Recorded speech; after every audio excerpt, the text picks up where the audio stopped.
All the world holds dear is but a backdrop of constant motion. I stand before it, alone and unchanging.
That's close enough. A new punching bag.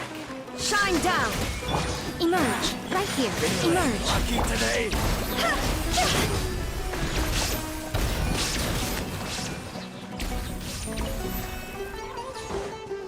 Where do you think you're going?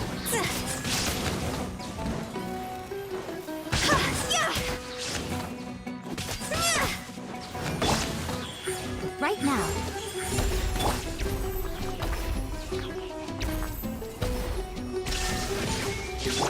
Rest and rebuild!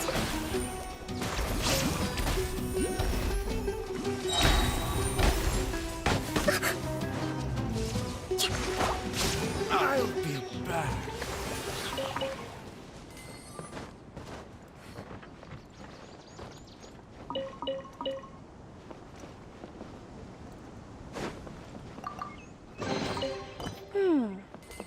So this is the thrill of adventure.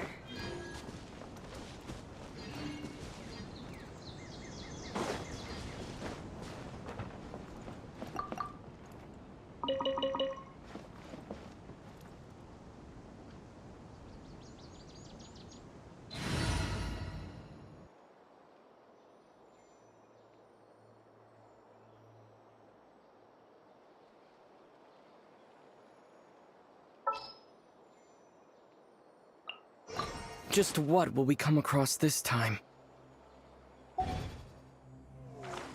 Allow me!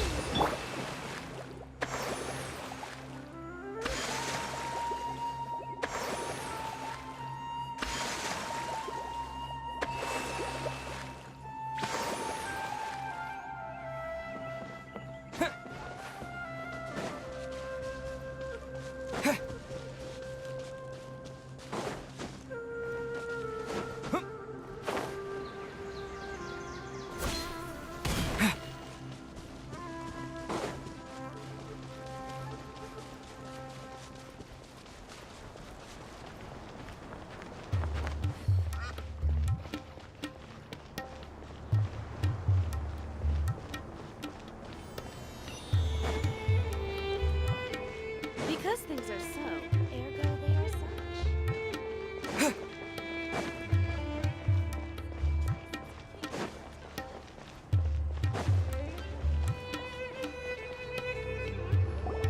Good old caravan rebat! Now let Paimon think. What were we up to the first time we came here? Oh, Paimon remembers! Nahita's consciousness had been trapped by the doctor, but we followed the clues she left behind to help her. So much time has already passed since then, and it seems Sumeru's changing for the better now that Nahita's in charge, right? Paimon just hopes this peace will last a long time, and then Nahita won't have any more new problems to deal with.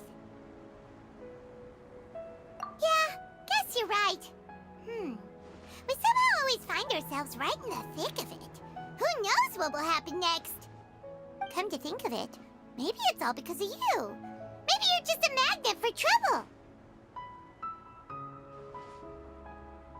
Huh? Me? Before Paimon ran into you, Paimon never ran into any trouble. At most, when she was super tired, Paimon got caught in some strange whirlpool and sucked out into sea. And even then, you fished Paimon out. Anyway, for Nahida's sake, maybe we should think about heading to our next destination for now. Ah, look who it is. Running into you in a place like this? I can see you two still love wandering around. Oh, it's Dia! Since when are we just wandering around? We're usually taking care of some serious business. Even though it may have nothing to do with our journey. But never mind that. What brings you here? I just finished a commission in the desert for a usual client of mine. Nothing too interesting. Just escorting a shipment of goods. I'm on my way to report back. That's when I saw you two all the way over there, chatting away. What were you two talking about anyway? Huh? You serious? Can't say I saw that coming. But you are travelers after all. I guess you'd never stay for too long in one place. Bumping into you like this will become a rarity. I'm starting to feel sad just thinking about it. Hey, how about I gather a few mercs to escort you two? Thanks, but no need. Oh, Paimon had no clue you'd miss us so much. But don't worry, we'll come back to see everyone when we get a chance. Sounds good. All you need to do to get to Fontaine is cross this stretch of desert and navigate some waterways. Knowing you two, I'm sure it won't be anything you can't handle. So, when are you leaving? Oh, wait a sec. Paimon just remembered there are still a few dishes in Sumeru that Paimon hasn't tried yet. Now, where's that list Paimon made?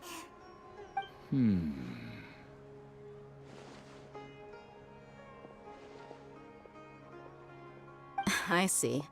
Guess you won't be needing a going-away party or anything. It's sad, though, now that I think about it, Sumeru wouldn't be what it is today without you. Seems true heroes always prefer leaving quietly. By the way, should we go say bye to Nahida? Oh, good point. Then there's no need to bother her in the real world. Then, I guess this is goodbye for now, Traveler in Paimon. Whether as a client or a friend, you're always welcome to come find me. Goodbye, Dia. Bye-bye, Sumeru.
crossing all that sand and water, we finally made it! Oh, this must be Fontaine's port. Wow, everything looks so advanced in Fontaine. Paimon's heard that the industry here is extremely developed, and there are all kinds of unusual machines. Just seeing the sights as a tourist is nice, but maybe it would be better if we found something to do. What do you think? Good idea! Nahida gave us loads of useful information. Seeking out the Seven is probably still our best source for information at this point. Yeah, the more we can learn, the better. So, what do you think the Hydro Archon's like? Will we get along? Nahida said that she has a very unique personality, whatever that means. To learn about a nation's god, start with the nation's people. There seems to be some locals talking over there. Let's go see if we can join the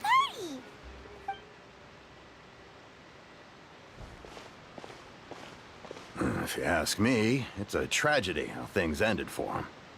Clearly, he was a pretty decent person. Yeah, I didn't expect that kind of ending for him. I thought he would at least fight on a little longer for his family. I was expecting a sudden plot twist, but it's a pity that it never happened. Still, his story is quite the tearjerker.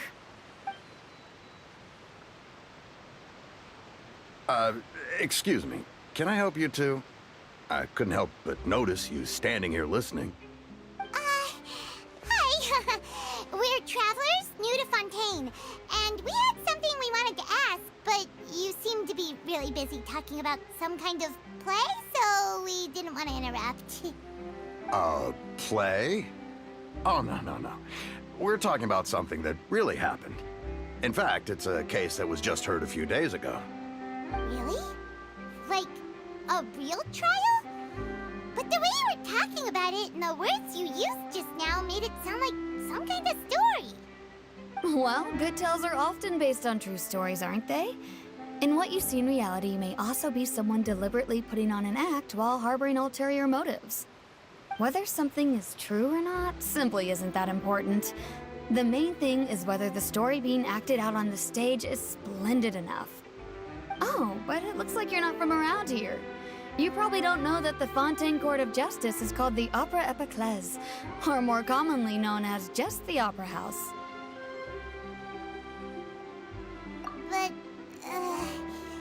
shouldn't court cases be treated a little more seriously than that? Not to question Fontaine's way of doing things. It's just that putting someone on trial is usually a very serious thing. No worries. Other visitors to Fontaine have wondered the same thing. You could say that we just don't want to waste the moving stories behind those cases. And as for your worries about whether the cases are treated with due reverence, we have the absolutely just and honorable Chief Justice Neuvillette, as well as the Oratrice Mécanique d'Analyse Cardinal, a machine created by the Archon. Between the machine and the Chief Justice, false charges and injustice are a thing of the past now.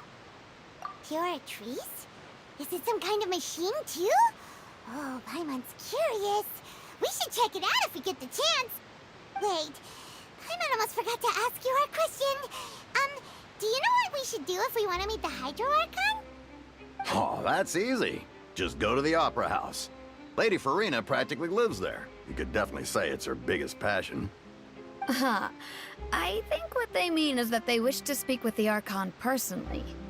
In that case, I'm afraid it's going to be a tad more difficult. You'll have to make an appointment well in advance, and it'll depend on whether or not she has any time slots available. Huh. Is the Hydro Archon super busy taking care of official stuff? Wait, didn't you say that she's always at the Opera House? No. Lady Farina seldom takes an interest with the nation's affairs. The reason it's difficult to make an appointment is simply because she's incredibly popular. That's right. After all, she is the Archon. Though she may tend to get a little dramatic from time to time, people can't get enough of her. Huh. First time Paimon's ever heard of an Archon being described that way before. Wait! Paimon gets now! The Hydro Archon is kinda like a big celebrity here, right? Yeah, I suppose you could say that. Perhaps you could even say our mascot. Hang on. This is still Fontaine's Archon you're talking about. You should show some more respect. Yes, you're right. I guess I should at least try to be a little more respectful in front of visitors. Otherwise, I might get arrested and find myself face to face with Monsieur Neuvillette. Come on. Sure, there's a lot of laws here, but nobody's going to be arrested for saying something disrespectful about the Hydro Archon. Alright, I think we get it. Thank you! At least we now know that we can find the Hydro Archon at the Opera House. But who knows how long making an appointment will take? Guess we could have a look around the city in the meantime. Hey! What are you looking over there for? Huh.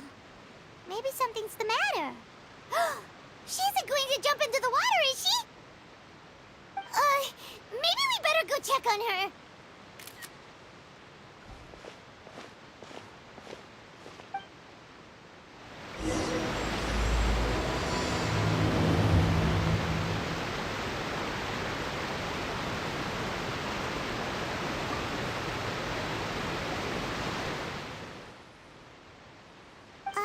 Hello there. Excuse me. Are you alright? Huh? Ah, I'm fine. Thanks. Oh, okay then. We just noticed that you seem to be worried about something. About many things, actually. But there's nothing I can do but just keep my troubles to myself. I was just reminiscing about a place my brother and I would play when we were kids. It was just atop that hill over there. See? You're pointing at the sea. Wait, are you saying that you and your brother lived in the water? No people call the waters around Fontaine a sea. It's actually just an inland lake that's filled with fresh water. And no, I can still see that hill clearly in my memories. Now, it's been completely submerged. He would skip and jump, tossing sand in the wind. The sun shone brightly, and the air was filled with the scent of the sea. But now, the water is gradually swallowing our memories. It won't be long before it swallows us. Sorry. Paimon doesn't really get what you mean. Ah, I don't believe we've had the pleasure of meeting. Are you Lynette's new friends? Oh, and you are? Thanks for looking after my sister. She often comes here to reminisce about our childhood, that's all. There's no need for any concern. Allow me to introduce myself. I'm Linny, and this is my sister Lynette. If I had to guess, I'd say you must be travelers from abroad. Nice to meet you. Paimon is Paimon, and this is the Traveler. We just arrived in Fontaine. We were just talking with your sister. Even though we didn't really get what she was saying. I see. It's unusual for Lynette to be so willing to talk with anyone. In fact, she seldom speaks at all. I'm usually the only one she ever talks to. Oh, really? Then you two are just like us. Paimon's always the one talking for some reason. So that's how you think it is? I also think my brother can be too talkative at times. Seems you were right, Paimon. We are quite similar. So, what did Lynette mean just now when she said that the water is engulfing your memories, and that it won't be long before it engulfs you too? Oh, that. It's from a prophecy that's been circulating in Fontaine for some time now. Well, I suppose prophecy isn't exactly the right word, because that implies a certain amount of uncertainty. There's no doubt about what's happening in Fontaine now. Where to begin?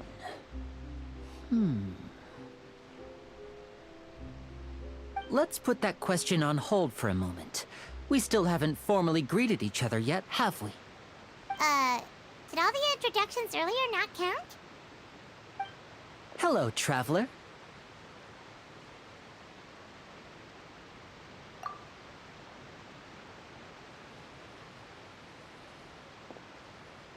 And hello, Paimon. Hey! Why didn't Paimon get a handshake? You're not poking fun at Paimon, are you? Please, don't take offense. Just consider it a sort of etiquette we have here in Fontaine when making new friends. You should remember it. It might prove useful. Oh, all right then. Well, Paimon's just happy to have a local friend now. By the way, we were just getting ready to go to the Opera House to meet the Hydro Archon. Would you be able to show us the way? So you're going to see Lady Farina? No problem at all. In fact, I was planning to go to the Opera House later myself. I'll gladly take you once I finish things here. Please, follow me.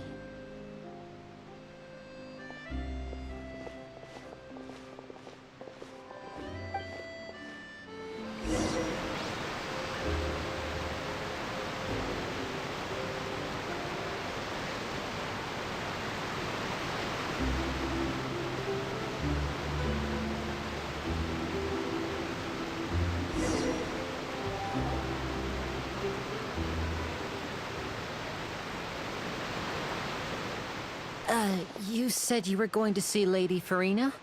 Well, it seems Lady Farina has come to see you.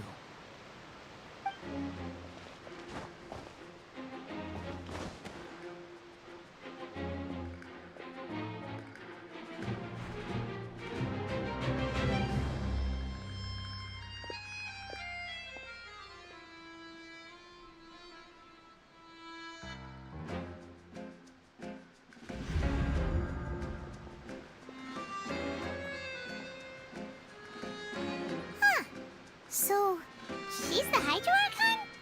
But how did she know we were looking for her? My dear people, rich and poor, those with cup in hand and those with nothing at all, raise your glasses in celebration! If you don't have one, then just raise your hand in lieu.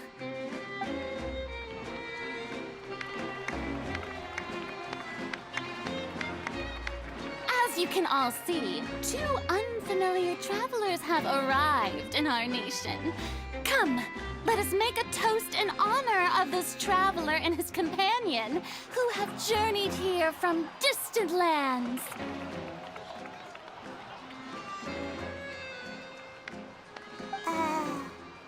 Is she talking about us?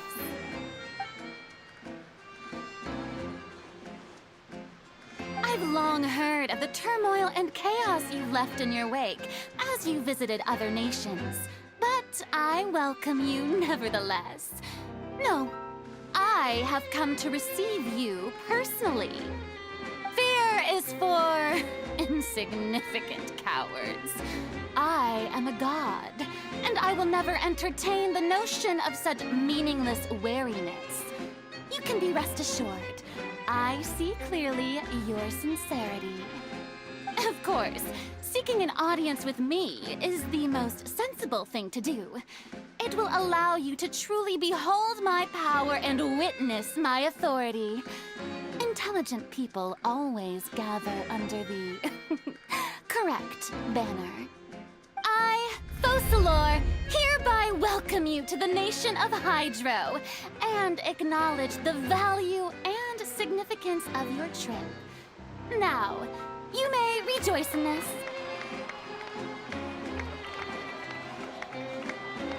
Yeah, Paimon still can't believe it. Feels like we've only been here for a few minutes.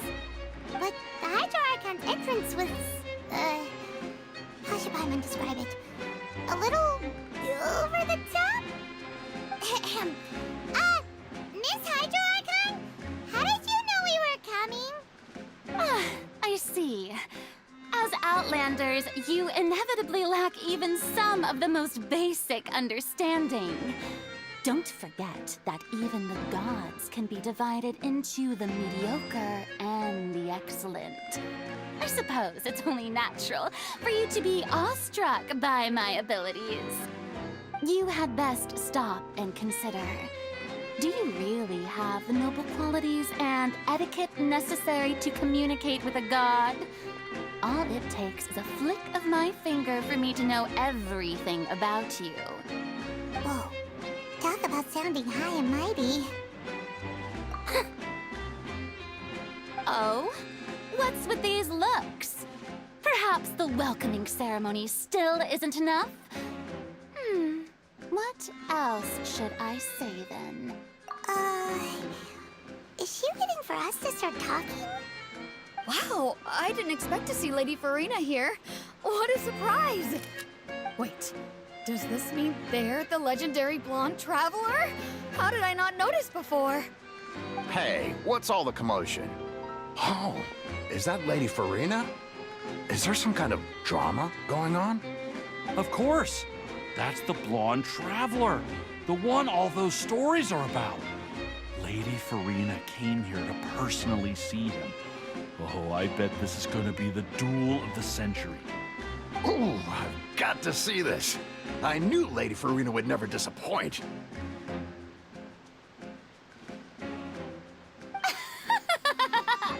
Yes, but don't get too excited now. My dear believers and spectators alike tend to get quite rowdy, and despite the noise, I've come to tolerate all their ruckus. You may consider this my reward to all of you. I have determined that there will be an epic duel between myself and this traveler from another land, just as you were hoping to see. Now she wants to fight? Aren't we getting a little ahead of ourselves?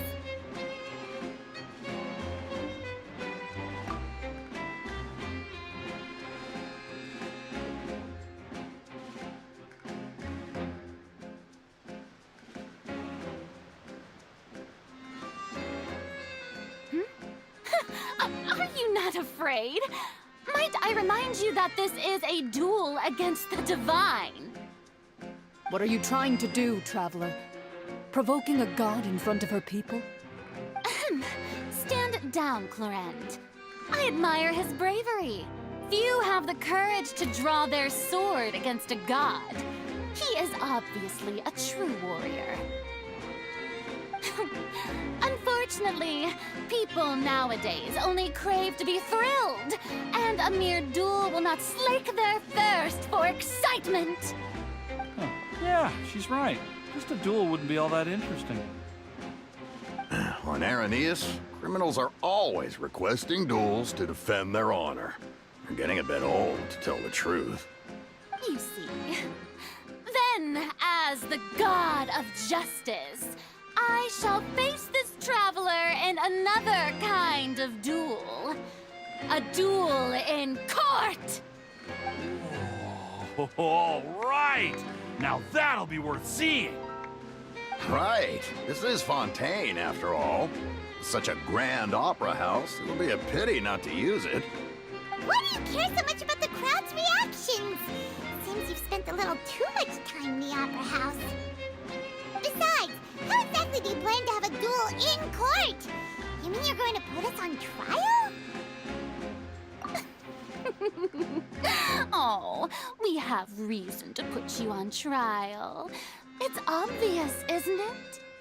According to Fontaine law, no one is permitted to release any flying objects within Fontaine city limits during the first 3 days of each month. You are clearly guilty of violating this law, no? Oh, so that's what they've done wrong. That's our Lady Farina. No one knows the laws of Fontaine like she does. You call that obvious? What kind of law is that? Wait, flying object? You mean Paimon? Precisely! Now, if you two have no objections, then in the name of the Hydro Archon, I order your arrest. My apologies, Lady Farina.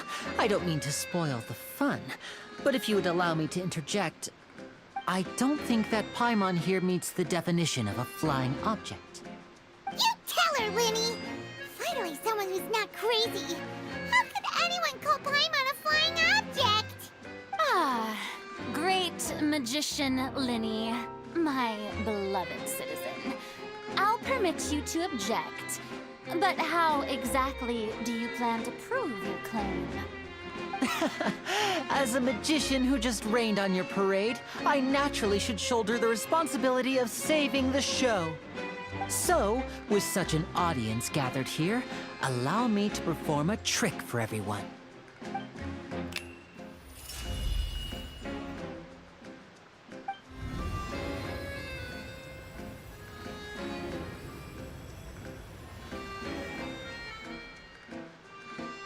Ta-da! What's that on Paimon's back? Hey, when did Lenny do that?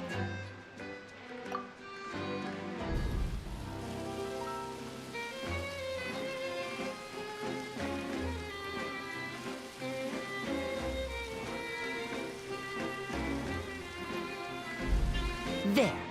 As you can all clearly see, Paimon should be classified as, well, something like a balloon. This rope has been in the Traveler's hand all along. It was just that no one could see it before. Huh? You call that magic? You've got to be joking. I thought it was pretty good. Nice one. Huh. I'm not sure what to think. It seems Lady Farina's charges no longer hold water.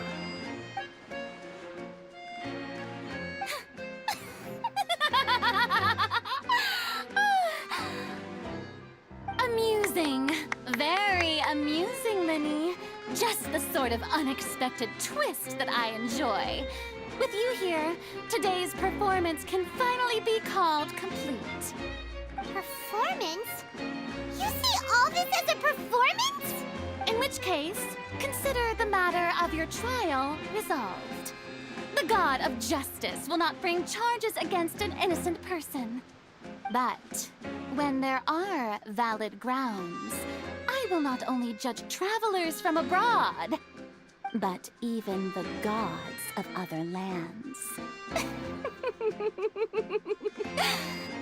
I look forward to seeing your upcoming performance at the Opera House, Mr. Linny and Miss Lynette. That's enough for now. Toodaloo!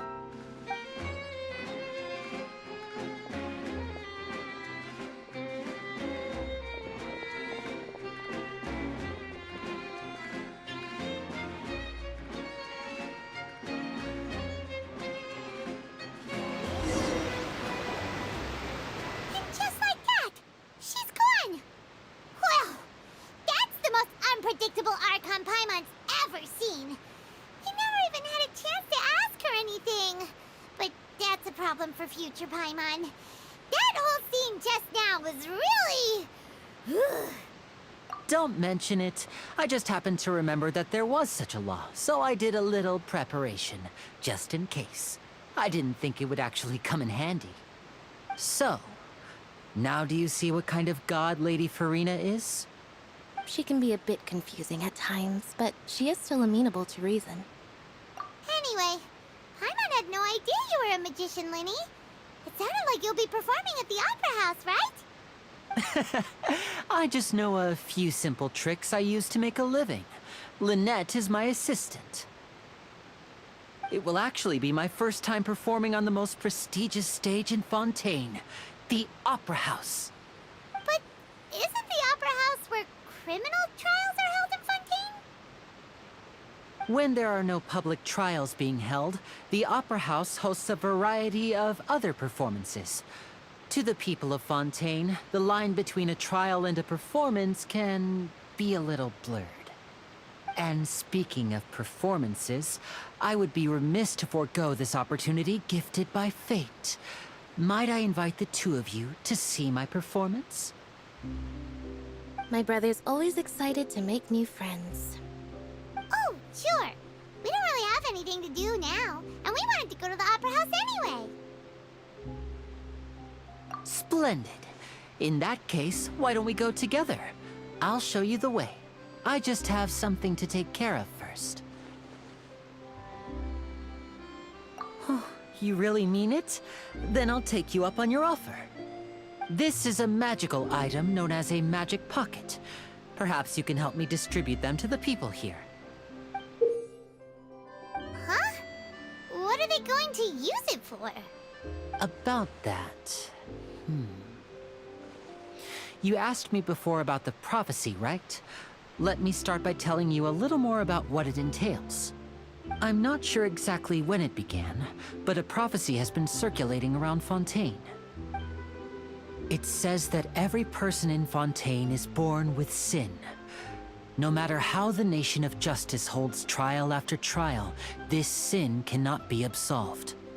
Until one day, the water levels in Fontaine will rise, and the sinful people will slowly be drowned. In the end, the people will all be dissolved into the waters, and only the Hydro Archon will remain, weeping on her throne. Only then will the sins of the people of Fontaine be washed away. That sounds pretty gloomy. Why are people in Fontaine born with sin? What is that supposed to mean? There are lots of guesses. Some say that the ancestors of Fontaine stole the power of the seas and stirred its wrath. Others say that the people of Fontaine never heeded the first Hydro Archon's warnings and offended Celestia. But here in Fontaine, evidence is what matters. There hasn't been concrete evidence for any of these claims, so they can only be regarded as conjecture. If even the people in Fontaine don't know what sin they committed, wouldn't it be better just to ignore the prophecy completely? Why bother feeling guilty all the time? That's exactly what the people did at first. But in the last few years, the water levels in Fontaine have actually started rising. Many places have already been completely submerged, and now lie beneath the sea. Many people carry on with their lives as before and shrug it off as a natural phenomenon. But my family and I think that the people of Fontaine shouldn't ignore the possibility, which would end up sentencing them to death. We hope that at least the people who reside near the waterfront can move away before it's too late. So, we've started distributing magic pockets to them. As a magical item, these magic pockets have astonishing capacity. I'm sure they will come in handy when people are moving their belongings. Oh, Paimon gets it! It's like preparing for a rainy day! But this is more than a bit of rain. Perhaps only absolute power could ever contend with such a catastrophe. But who knows? We're just tiny specks in the grand scheme of things. Now, if you'd like to help, then please give these magic pockets to anyone nearby. Be sure to convince them to take it, regardless of what they say.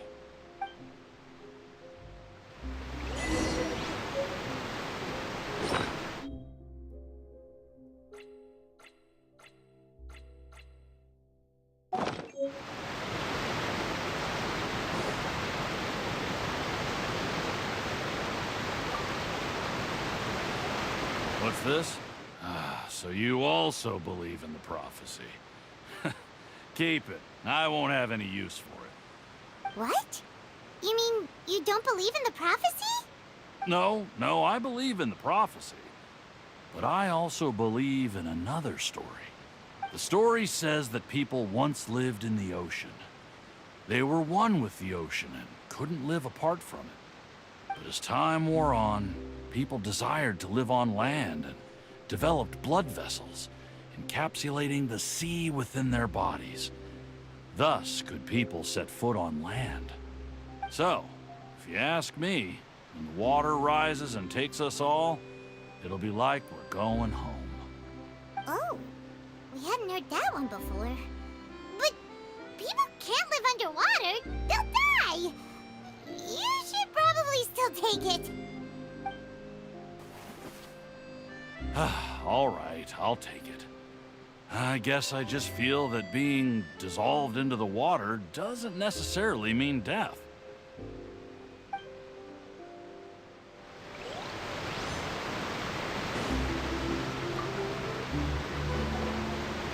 So you're the blonde traveler that everyone's been talking about. My apologies for not recognizing you earlier. Oh, a magic pocket? Seems you really thought of everything. I guess it's better to prepare for the worst and hope for the best. Thanks. Please, Also thank the magician on my behalf when you get the chance.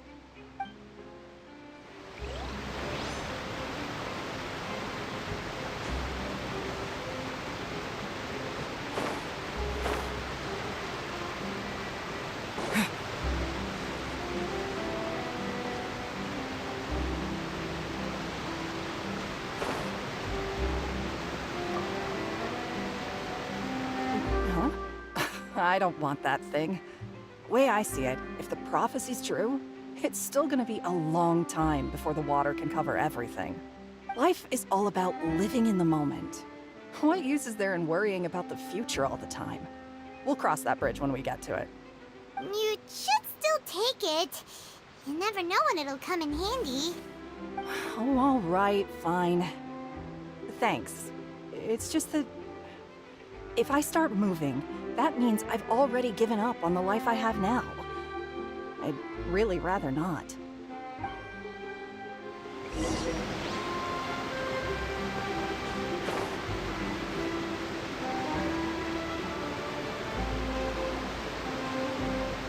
Oh? You already handed out all of the magic pockets? That was fast. So, what did people have to say? I bet you heard some, interesting opinions. Yes, but that will change once disaster strikes. I know they'll change their minds, so it's only right to help them prepare. Is there anything else you need to do before we leave? Yes, one last thing. I have the magic pockets made by a workshop in the court of Fontaine. Since we're out and about, I was thinking about bringing him some more materials. So, you want to collect materials? Just tell us what the materials look like and we'll help. Many hands make light work. Oh, that would be much appreciated. We'll need some Romaritime flowers. I remember seeing them near the waterfront on the east side of the harbor.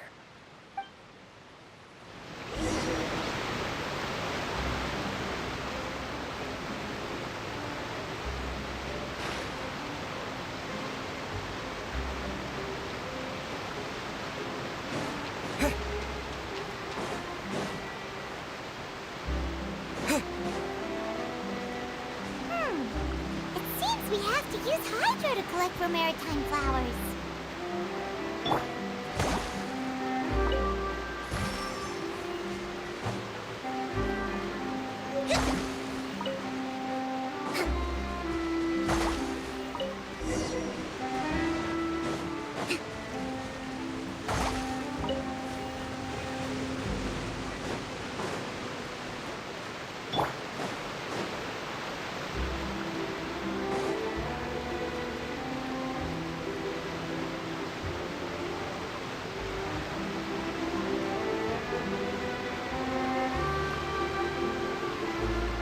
You made quick work of that. I can tell you're an experienced traveler.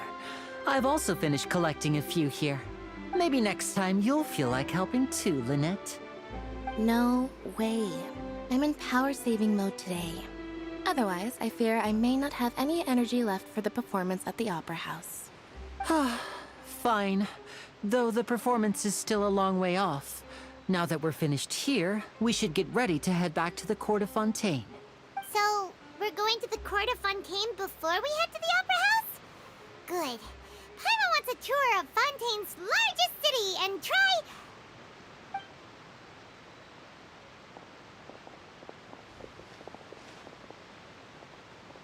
Wait, shh. Have you noticed that person over there? The young girl. Huh? What's wrong with her? Paimon didn't notice anything. She's obviously a thief. Magicians and thieves practice similar methods. We divert attention, and a distracted audience is one that won't discover what you're really doing. Watch her movements carefully.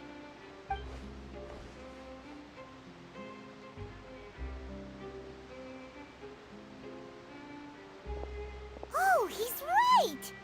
Shh, keep your voice down. We need to think of a way to catch her, but it seems she's very alert. Perhaps we should split up. You two can ride the lift over there and wait up top. I bet that'll be her escape route if she tries to run. All right, let's go.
wanted us to wait.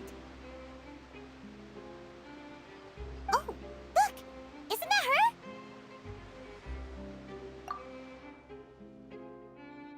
Oh no! Did she notice us? She started running the other direction! What should we do? Should we chase her?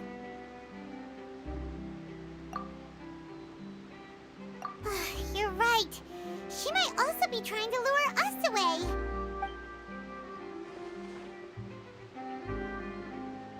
Nothing's happened for a while now. Paimon wonders if Linny caught the thief. Yeah, let's go.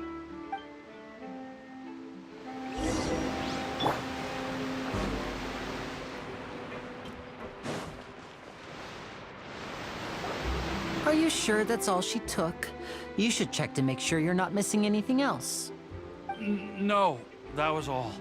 Oh, I can't thank you enough. I didn't notice a thing earlier. Anyway, I should be going now. Thanks again.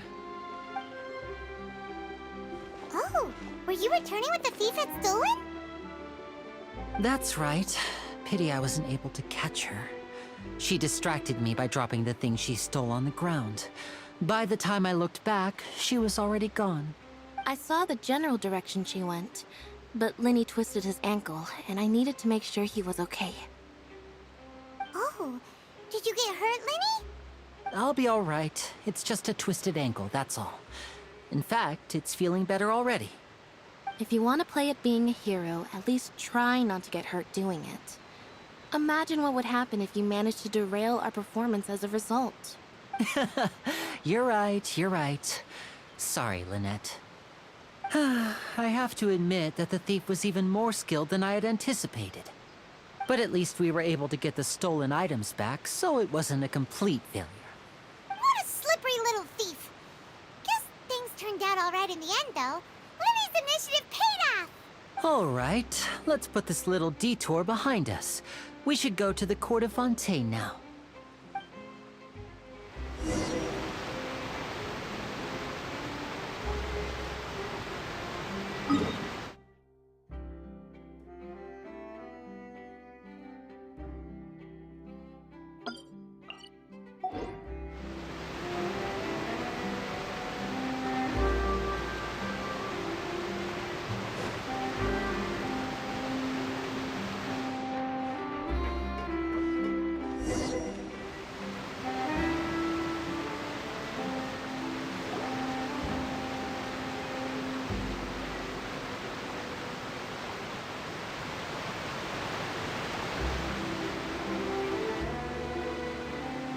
So, we ride this thing to go into the city? What an ingenious way to get around. People in Fontaine really know how to use water. This is an aquabus. It allows people to travel between several key locations around Fontaine. It's pretty convenient, but the ride can become a little dull after a while. The scenery is always the same. That's why it's better to travel with friends. So you mean it's still boring even when I'm riding with you? No, that's not what I meant. It's just that, well, you don't really talk that much. Besides, it doesn't really feel like a real trip when it's just the two of us. It's the same as being at home. Whatever. Guess that's what it's like to be an older brother. It's about time for us to leave. Let's get on board.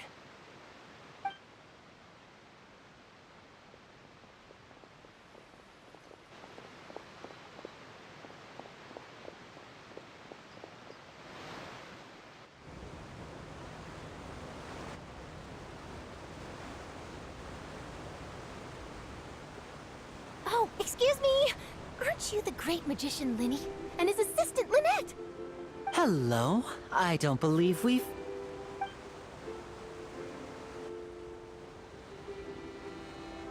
I'm Charlotte, a reporter for the Steambird.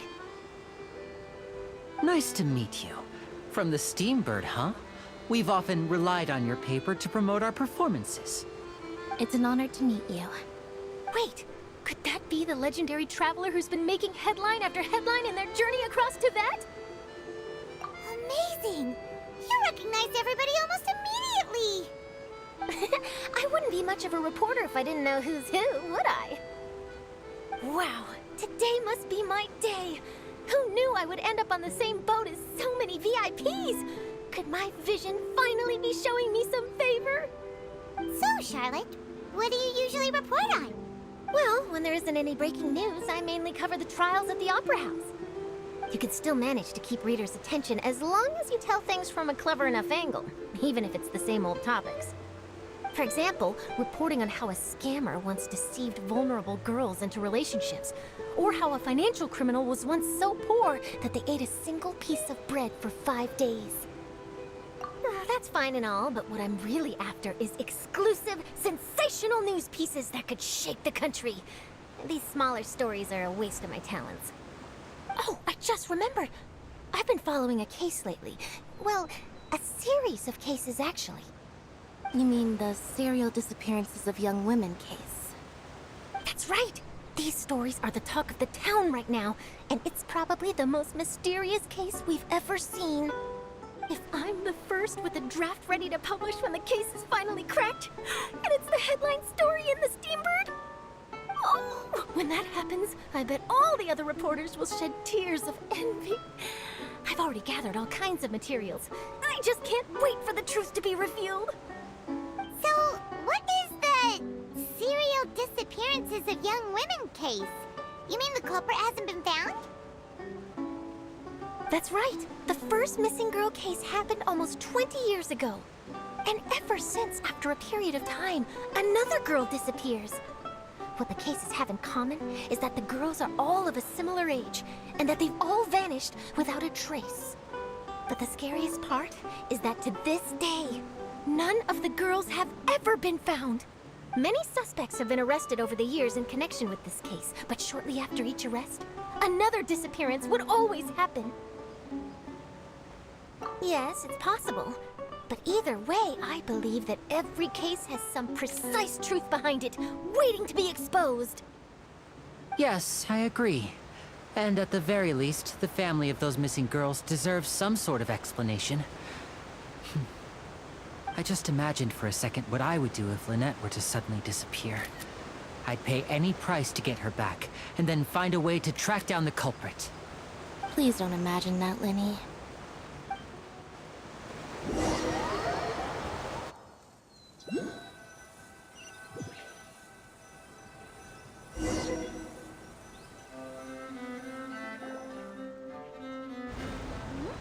Hey, we're almost there! Look!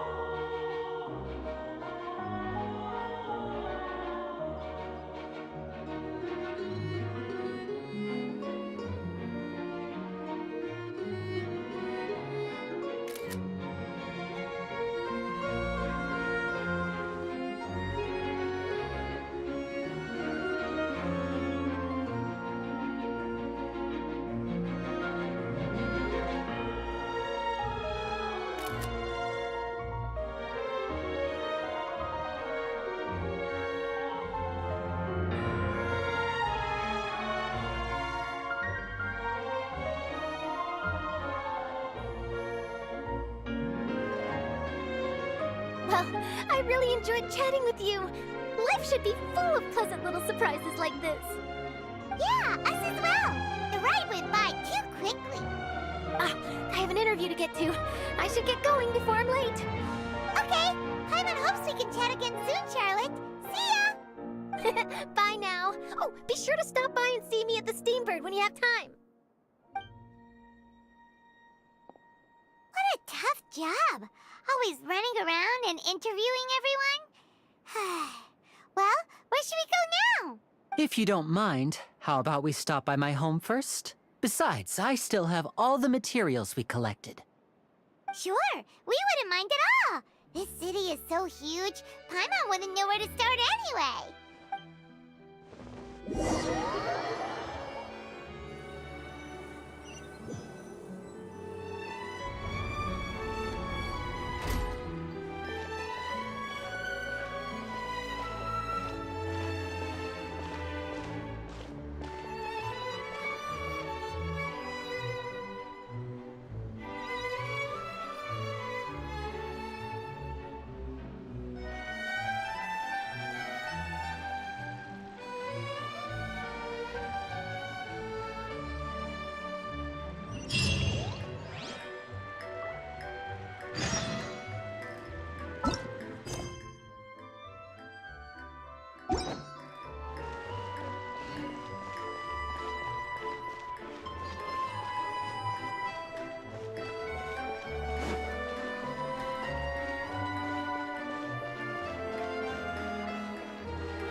This is our current abode. Ah, Fremine, you're home. Where did everyone else go? I have some new friends that I would like to introduce. Oh, they all just went out a moment ago. I see. Everyone is getting busier now that Father will be returning soon. I suppose that can't be helped. Allow me to introduce you to my little brother, Fremine. He is a phenomenal diver. Hello. Nice to meet you! Paimon is Paimon, and this is the Traveler! Oh, you sound very proud to have a diver as a brother, Linny. Linny, could you come here for a moment? What is it, Fremine? Do you have something to tell me?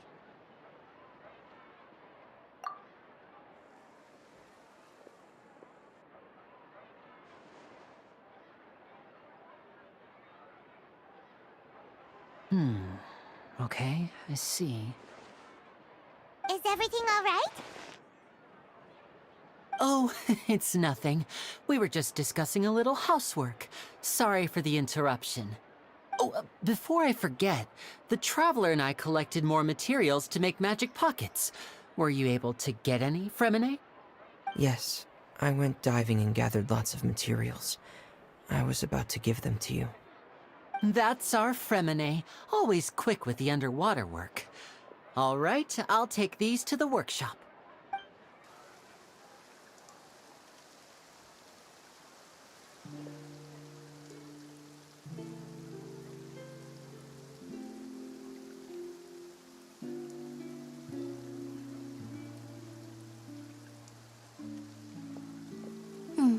Looks like rain. Oh, you're right. But wasn't it clear and sunny just a moment ago? Fontaine's weather sure is weird. I'm afraid that's just how it is here. It often rains on days where there are trials being held in the Opera House, but don't worry, it'll clear up soon enough. What's wrong, Fremine? There's a legend about the rain that I tend to believe. It's said that a dragon of water once resided in Fontaine. Though we don't know where the dragon went, every time it weeps, the skies will cloud up and pour out rain. When I was a child, my mother told me that if I wanted to go outside and play, I should yell toward the sky at the top of my lungs. Hydro Dragon! Hydro Dragon! Don't cry! If it's an elemental dragon, then having the power to make it rain wouldn't be very unusual. Let Paimon try something. Hydro Dragon, don't cry!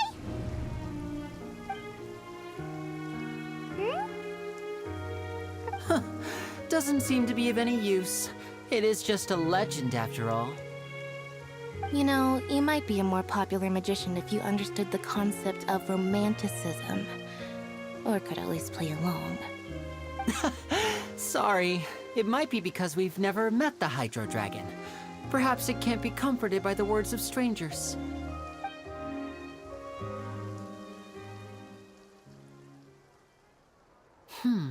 It rained for longer than I suspected. Oh, it's already getting late. Was there something you needed to do, Linny? Yeah, some preparations for the show at the Opera House. I need to find a way to catch the last aqua bus of the day. On the day of the performance, just ride the aqua bus to the island of Aranius. I'll have Lynette meet you at the fountain in front of the Opera House. Oh, are you leaving now? What is it, Fremine? I'm in a hurry. Oh, I get it. You feel nervous delivering the materials for the magic pockets, is that it? Perhaps we could trouble the Traveler to help us take these materials to the Beaumont workshop and deliver them to the owner there? I'm afraid that Fremine can be quite introverted, and the boss there tends to be pretty talkative. Fremine has always been a little afraid of her. No trouble at all! Don't worry, we're on the case! Sorry for the inconvenience. I'm quite useless when it comes to such tasks. I'll think of a way to make it up to you. Oh, no need! This will be a walk in the park for us!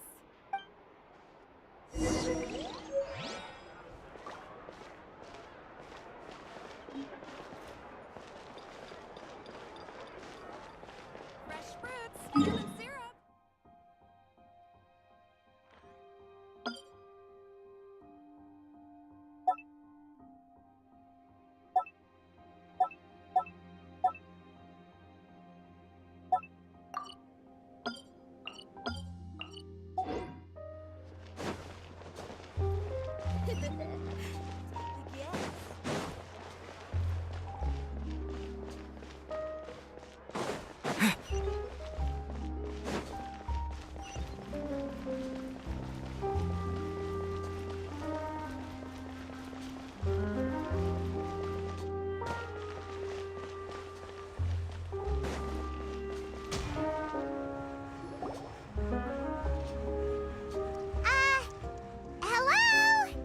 Is there anyone here? Oh, hello there. New customers? Looking to buy, or do you need something made?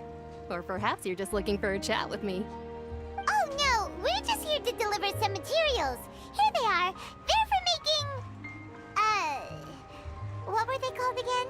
Ah, these must be for Magic Pockets! I could tell right away. I've already made several orders worth now. No need. They've already prepaid several batches worth.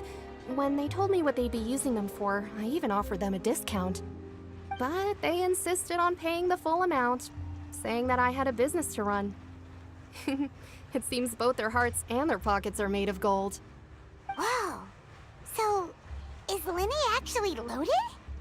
I can't say for sure, but who knows? Maybe there's good money to be made being a magician in Fontaine. Hey! Is this machine what you use to make stuff here? It looks really advanced. Why use your hands when a machine can do the work? It would be a waste not to use the latest technology, and wasting is a kind of crime. But where does a big machine like that get its power from? Well, it's a little complicated. I'm not sure I can put it in layman's terms for you. But basically, everything we usually use here in the city is powered by indemnitium. It's a type of energy that's produced from trials. Huh? How can trials produce energy? Well, I'm not completely sure of all the details myself, but basically, when a trial is in session, the Oratrice Mécanique d'Analyse Cardinale harvests people's belief in justice and converts it into energy to be used all around Fontaine. So that's what its other function is? Paimon heard that the Oratrice was created by the Archon to make judgments. But Paimon still doesn't get it. How could something unreliable like people's beliefs be turned into a stable power source for these machines? Oh, yeah! So that means the Hydro Archon relies on the machine to take the energy created by belief and turn it into power for all of Fontaine, right? Even though I've never heard anyone really put it that way before, it sounds like it makes sense. Besides indemnitium, we have another type of energy called pneumosia. It isn't produced by the power of the Archon, but it is unstable by nature.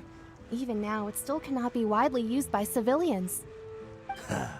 I thought I'd find you hard at work, but here you are chatting the day away. Since you're already talking, I'm sure you wouldn't mind a few words with me. You again? Didn't I already promise you that I'd have the more I owe to Confrérie of Cabriere by next month? Why are you hounding me now? Yeah, but how do we know that you won't go running off by the end of this month? I want 50% today. Wait, no, 70%. Huh? You... Seems business isn't so great for the workshop.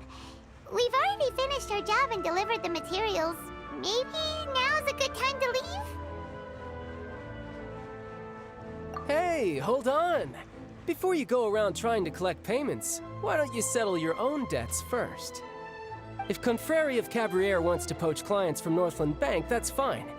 But I'm afraid you still owe the bank a hefty sum of mora. So why don't we work things out between us first, before you get back to your little conversation here? You're from Northland Bank. But we said we'll pay everything we owe next month. Why are you hounding me now? Traveler, Paimon! I didn't think I'd run into you here in Fontaine. What are the chances? We're surprised to see you too. What are you doing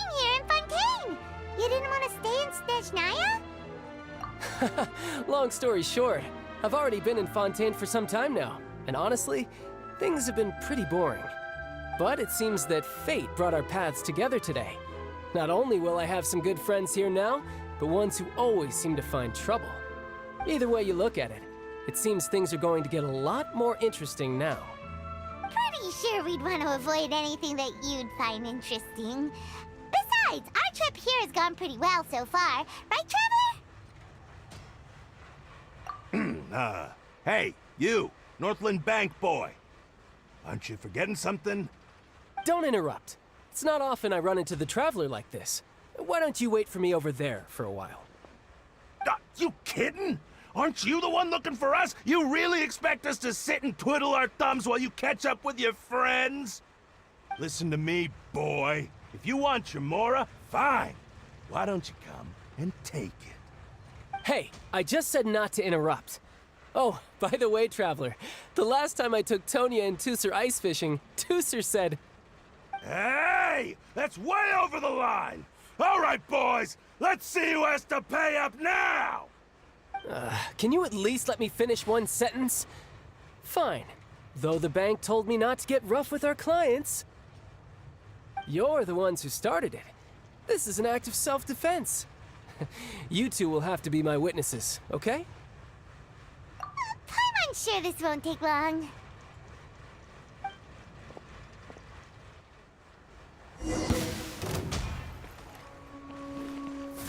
Riptide! Bring it on. No time to lose.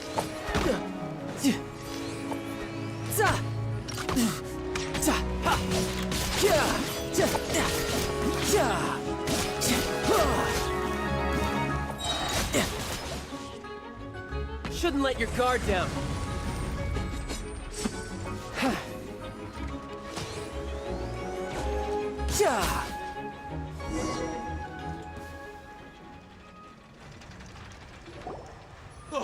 What's your deal, Brad? How are you so strong if you're just a staffer from Snezhnaya's Northland Bank? Wait, don't tell me you're... Oh, now you notice. It's a little late, don't you think? Just make sure you understand that you don't mess with Northland Bank. Got it?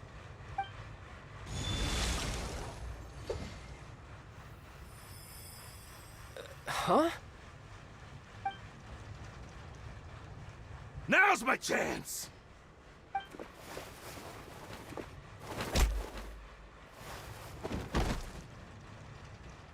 Huh. That was weird. I'm not sure. It's as if I suddenly lost control of my hydro powers when I needed them.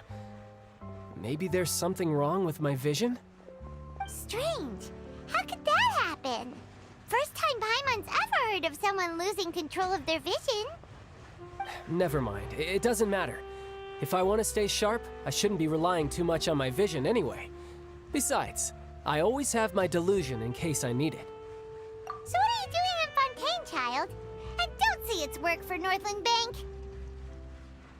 Well, I guess it's because I've been in a bad mood lately. Huh? What kind of reason is that? Wait, since when do you feel down about anything? I don't know. Maybe I still have a lot to learn about myself. But recently, there seems to be some sort of restless power stirring inside of me. And I don't know why, but every now and then I feel like I'm in a terrible mood. Maybe you losing control of your vision just now is connected with that power you're feeling inside. That is a possibility.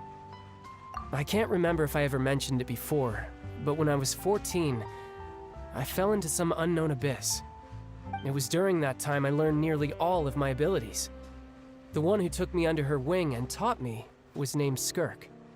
She was always quiet and very mysterious. Nobody knew where she came from or what she had been through, and she was always very strict when teaching me combat techniques. One time, I asked her why she was willing to take me on as an apprentice. From what I could make of her answer, it was because I had awakened it, and traces of it remained on me. She said that all my combat training would be useful in the future. But what is it? What did you awaken? She never explained that. But my guess is that it's related to a dream I saw when I had just fallen into that abyss. In my dream, I was in the deepest depths of the sea, and the boundless seabed was all around me. But in front of me appeared a whale that was so massive, I felt like I couldn't breathe. A whale? Oh, that sounds familiar! When we fought against you before, you summoned a huge whale that seemed to leap at us. Is that the one? That's just an abstract form of a whale that I create using my elemental powers. It takes that shape because the scene I dreamt of the whale has always been stuck in my mind. I'll never forget it. So you used the whale as inspiration for one of your moves? Huh. Seems a little twisted to Paimon. So why don't you just go ask your master? Maybe she knows the answer. You make it sound so easy. Ever since the incident I experienced there, I've never stopped searching for Master Skirk and that unknown abyss. But it's been years now, and I've still found nothing. There isn't even a trace of the place where I remember falling into the abyss. Oh, it sounds like some kind of ghost story. Yeah, I'm out of leads at this point, but there's nothing more I can do.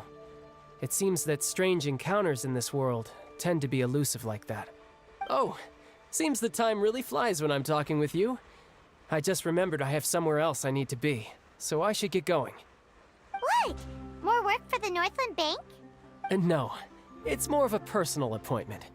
Lately, I've been sparring with some of Fontaine's official champion duelists whenever I'm feeling bored. Official champion duelists? You mean it's their job to duel? Yep, in Fontaine, before a criminal goes to court, they're given one chance to defend their honor by requesting a duel with an official champion duelist. The champion duelists are all powerful fighters selected from among the nation's best. And the duel itself is a no-holds-barred fight with no specified stopping point.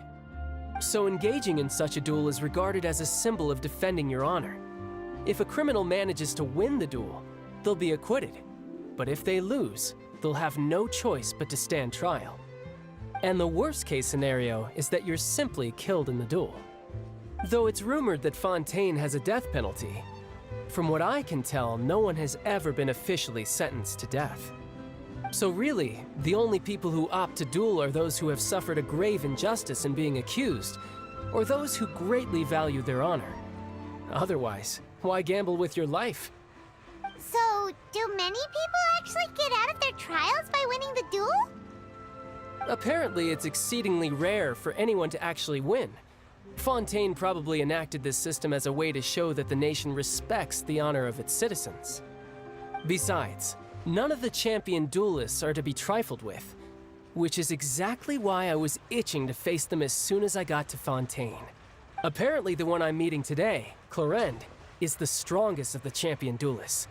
I had been asking her for some time before she finally agreed to face me today. Well, that's child for ya. Paimon feels like we heard that name somewhere before. Clorinde. Huh. Oh, before I forget, I want you to have this. Huh? Your vision? You're seriously just giving it away? I'm just worried that it could become uncontrollable again. I'd be pretty upset if it got in the way of my duel, so I think I'll be better off without it for now. Besides, I just need you to hold on to it for a short while. I'll come retrieve it when I have some time later. Paimon knows what you're up to. You just want an excuse to come talk to us again, don't you? Whatever gave you that idea? I'll be in touch later. That sneaky guy. He said he's been feeling down lately, but he seemed the same as ever to Paimon. Well, since we don't have much to do for now, we might as well walk around and see the city before Lenny's performance.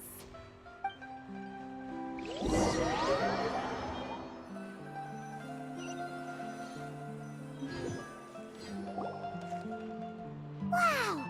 Who could have seen that coming? The reporter who was barely around for most of the story was the murderer all along! Sorry. sorry. Paimon was just surprised, that's all. Paimon never saw that twist coming. The murder mystery novels here are amazing.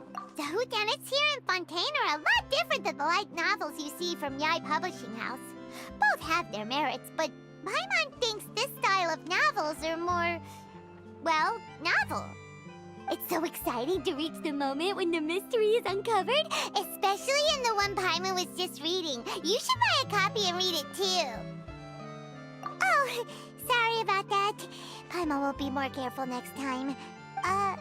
Hey, shouldn't we be heading to the Opera House to see Linny's performance soon? It's almost time for the show to start, so we should get going.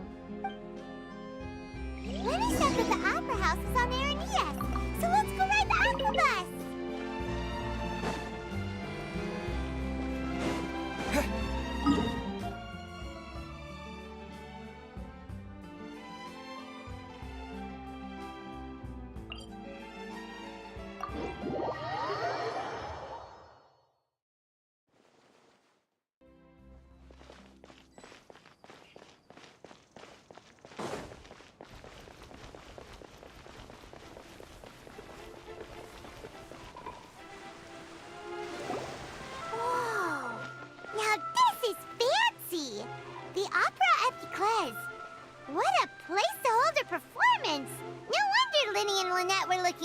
To it.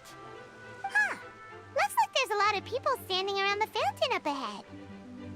Oh, Archon, please bless us with a bright and healthy child. We pray. I don't know why you always feel the need to ask so much. I'll be happy as long as our child is healthy and lives a peaceful life.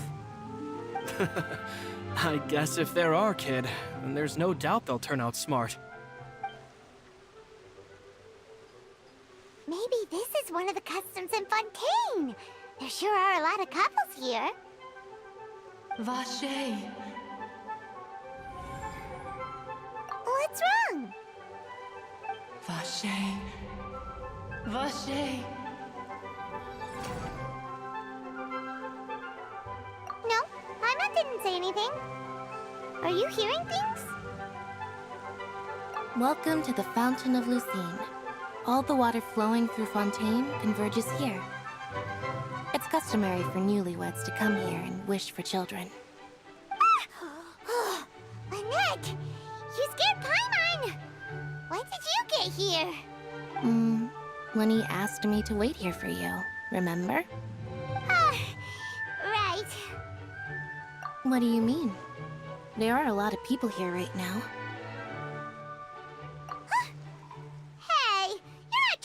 Scare Paimon, are you? Besides, it's the middle of the day.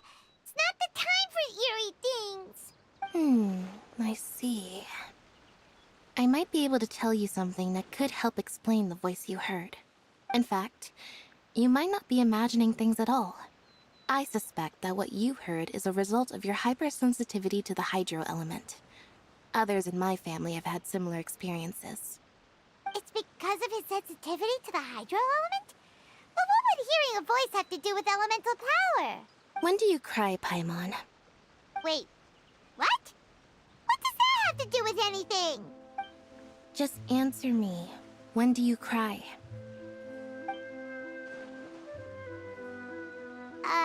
When Paimon's really sad? Oh, and when Paimon's super happy. Oh, and also when Paimon's really, really scared.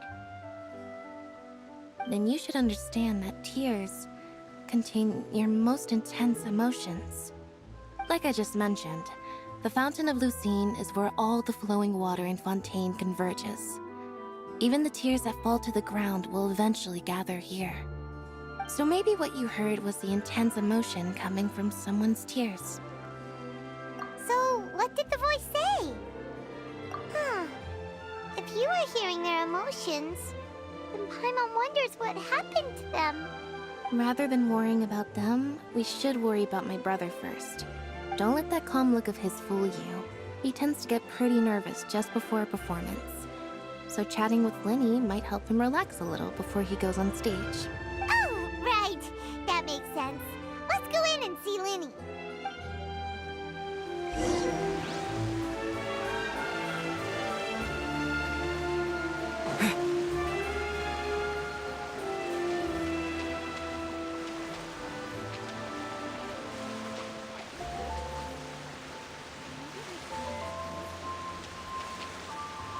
Germinate!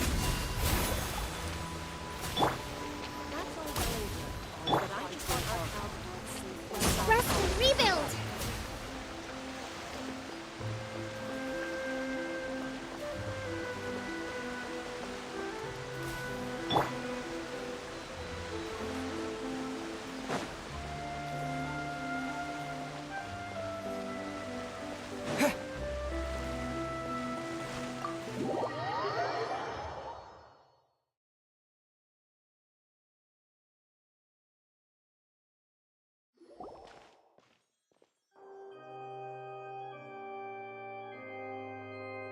Traveler and Paimon, good to see you. I knew you two would come. Are you kidding?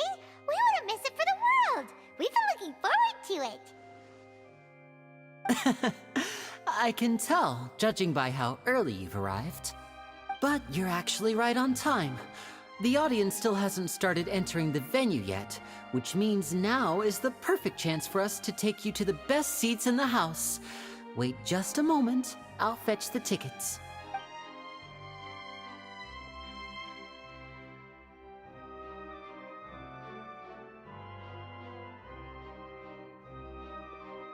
The Opera House has assigned seating, so you always have to make reservations. I've already reserved your seats, and here are your tickets. Ooh, front row seats! Thanks, Linny! Don't mention it. There's no need to keep thanking me. Hey, Linny! Could you come over here and take a look at this? Oh, I'll be right there. Seems there's an issue with the stage props over there. That's Cal, my assistant, calling me. I'll go lend him a hand. Yeah, we'll just go to our seats. You go ahead, Linny.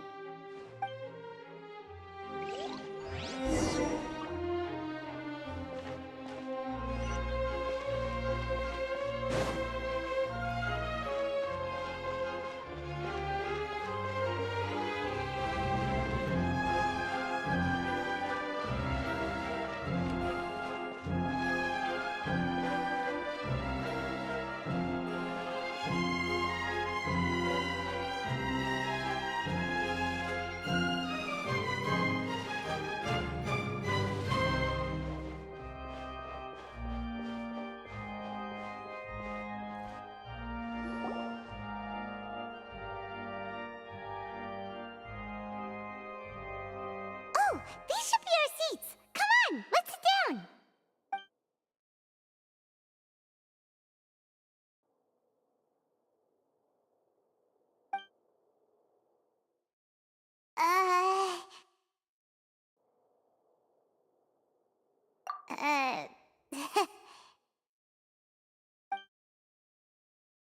Hey, Traveler. Maybe we should strike up a conversation with the person next to us.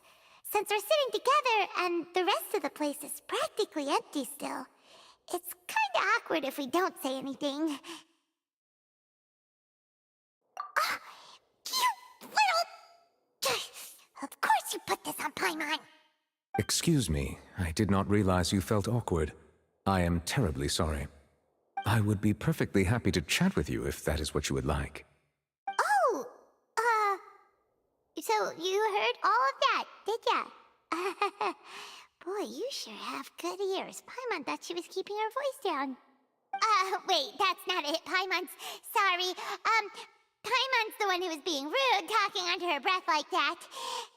So, let's talk, but, what should we talk about? Oh, Paimon's got it. You're also here early and sitting in the front. Are you a friend of Linny's too? A friend, you say? Well, if Mr. Linny would like to be my friend, I would be more than happy to reciprocate. Oh, so you're not friends with Linny then? Oh, this is getting more awkward by the second.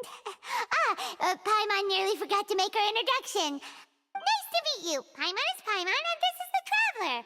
We just arrived in Fontaine. It is an honor to meet you two. I have heard of your deeds across Tevat. And as required by proper etiquette, I will also introduce myself. Oh, Monsieur Nervillet. What an honor it is to have you here to see my show. Ah, Mr. Linny. I should say it is in fact an honor for me to see your performance in person. Wait, Neuvillette? Could he be... I saw you all chatting just now, but it seems you still don't know who Monsieur Neuvillette is. Allow me to introduce you to Fontaine's Chief Justice. That seat is always reserved for him. It wouldn't be too much to say that he's the symbol of justice and honesty here in Fontaine. Whoa! Sorry for being so rude just now. Paimon had no idea you were such an important person. No offense taken. Being Chief Justice is merely what I do for work. Nearly every person has their usual reserved seat, so I'm not so special, really. And by the way, I should probably let you know, even though I would prefer not to. There's someone sitting up there in the VIP seats that has been striking a pose for quite a while now. I believe she is trying to give you a most elegant and impressive first impression. So I think you should take notice of her sooner rather than later. Otherwise, she may become flustered.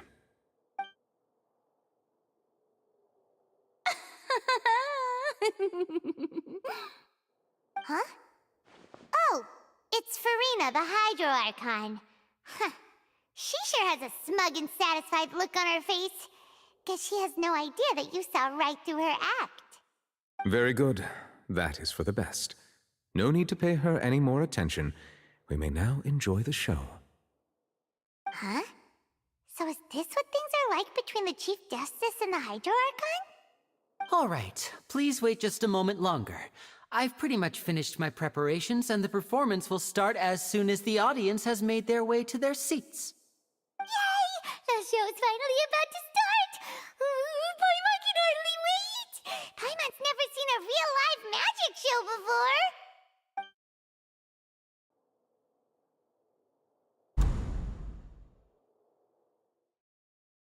Oh! They're dimming the lights! The show must be starting!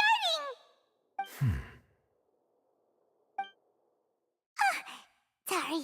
Paimon will try to stay quiet. Welcome, one and all, to the Opera Epiclese. I am the star of today's show, Linny. And over here is my sister, Lynette, who will be working as my wonderful assistant. Please, let's give her a warm welcome. Hello, everyone. I know she may seem to be a little sleepy right now, but that's just a sign that she's nervous. Whatever. Now, some of you may be thinking, two vision holders who can freely manipulate elemental powers performing magic is not true magic at all. So, I would like to take a moment to assure you that elemental powers will have nothing to do with what you will witness on the stage today.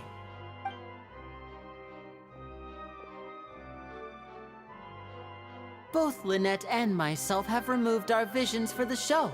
That way, even the gods won't be able to help us. Oh, good point. That's what makes the show real magic. Now, without further ado, let the show begin. Lynette will now exit the stage to make some preparations. I know you might miss her, but don't worry. She'll be coming right back on stage momentarily. Perhaps in an unexpected way. I'm sure she'll be stealing the spotlight soon enough. Oh, and before I forget, there's one more thing I should say. You never know what can happen in the blink of an eye. A magician's greatest skill is making things disappear or appear. The possibilities are endless.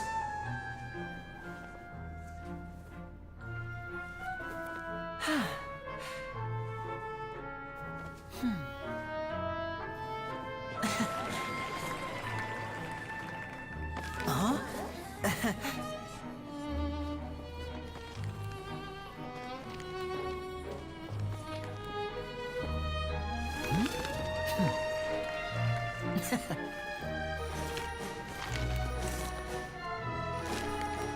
But this isn't what you came for. These little tricks, you've seen them all before.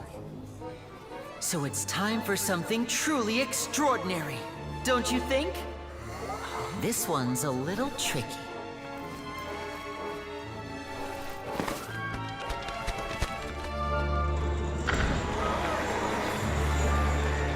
Using this water tank, I shall make my sister vanish completely, right before your very eyes.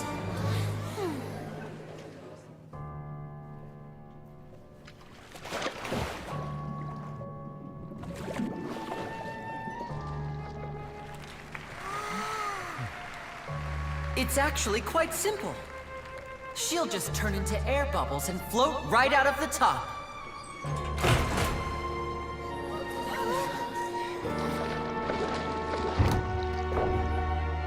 Oh no! I told them to check all the props carefully. With the lid on, even air can't escape. An amateur magician would be getting very nervous right around now. Luckily, it's me on stage, so let me show you what a true virtuoso can do.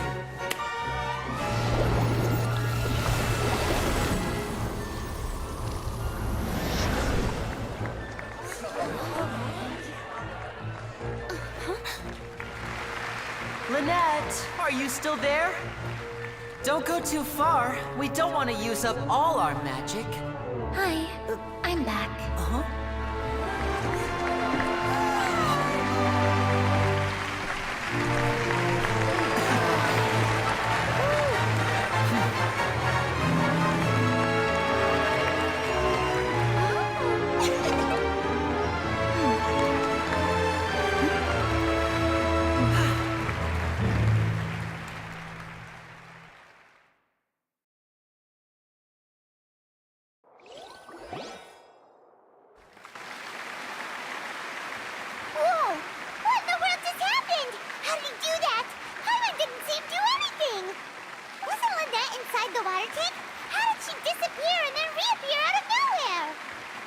If we could see easily through his tricks, then that would mean that his skills are still lacking. To appreciate magic, you should focus on the show happening on stage, rather than getting caught up in trying to see that which has been intentionally hidden. Guess you're right. Paimon couldn't believe her eyes when Lynette reappeared. Amazing! Thank you everyone. I'm glad you enjoyed that performance. But our magical journey has only just begun. I've prepared even more astonishing surprises for everyone here. The magic of transformation and disappearance can go far beyond what you've just seen. I'm sure many of you are thinking that escaping the water tank was impressive enough, but Lynette is still my assistant after all. In which case, I have ample time to make all necessary preparations. So, for my next trick, I will require the participation of one lucky audience member. Please, if my assistants could bring out the magical boxes now. There are 2 boxes, and only 2 boxes. One is here, and one is there in the aisle among the audience. I'm sure many of our clever audience members have already guessed our next magic trick. A swap! Our lucky audience member and I will each enter a magic box. After 1 minute, we will each emerge from the opposite box. Now please, everyone pay very close attention to the box you see here. Don't give me any chance to make a move. Wow! How's he gonna do this? Hey, do you think this is all magic tricks, or does Lenny have actual superpowers? The lucky audience member will be generated by this random number selector. It selects numbers entirely at random. Even I don't know who will be chosen to participate. Now then, let's begin. Let me see. Oh, row 7, seat 3. Congratulations! You now have the chance to experience magic firsthand for an entire minute. Please, come forward. My assistant will take you beside the magic box. I'm sorry, it might be a little cramped inside, but no need to feel nervous. We've carefully arranged everything for you to be as comfortable as possible. You don't need to do anything, but no matter what strange things may happen, don't come out of the box. If the magic is interrupted, who knows where you might end up? You might even find yourself in the Fortress of Meropide. Oh, okay. All right. Before I enter the magic box, there is one more thing I need to ask the audience to do. Could you all give me a countdown? Like this. 60, 59, 58. Just keep counting down. You can go a little faster or slower if you like. I won't be able to see anything in the pitch black box, so I'll be relying on your voices to know when time is up. Oh, and no tricks now. If you quickly count from 60 in just 30 seconds, then I'll be in a tough spot. Ooh! Paimon kinda wants to count faster after hearing him say that! No, that won't do. I can see it in your eyes. You still can't be trusted. Let's practice together. Come on, repeat after me. 60, 59, 58. 60, 59, 58! That's right, perfect. Keep it going. All right, I'll see you all on the other side once you've finished counting. 54, 53, 52? Huh? Why aren't you counting, Nervalet? I am counting in my head. I think things are exciting enough in here as it is. Merely a consequence of my identity and personality. Do not worry about me. Just enjoy the show. Oh, alright. You look so serious that Paimon thought you might be feeling uncomfortable or something. 40, 39, 38! Mr. Linney, are you all right in there? Is everything ready? Yes, I'm fine. I'm just double-checking the direction of the magic. It would be a disaster if we get sent to the wrong places. For example, mid-air right above the audience. Even though he's saying that, Lenny doesn't seem nervous at all. Ah, what was that noise? Did you hear it too? Not sure. Anyway, it doesn't seem like anyone's worried about it. 25! 24! 23! What's wrong, Mr. Linney? I can still hear you moving in there. I seem to have accidentally knocked over a decoration. I'm trying to fix it, but it's pitch black in here. I can't tell left from right. Never mind the decorations. There's no time for that. The show is what's important. No, that's unacceptable. I want my show to be perfect. Don't worry, we still have 20 seconds. Hear them. 19! 18! 17! It seems things aren't quite going as planned. I apologize, everyone. It feels like you're all starting to count faster, but that's all right. I know it can be tiring to do such a long countdown. 10 seconds and change is still plenty of time. 10! Almost there now. 8! Swapping two people is harder work than you might think. Even a master magician like me can't guarantee I'll get it right the first time. Hey, wait! Is this the back one? I can't tell. They both look the same inside. Huh? No, that's not it. I'll try again. 7! Hey, slow down! Honestly! 5! 4! 3! Whoops! That doesn't count! 0!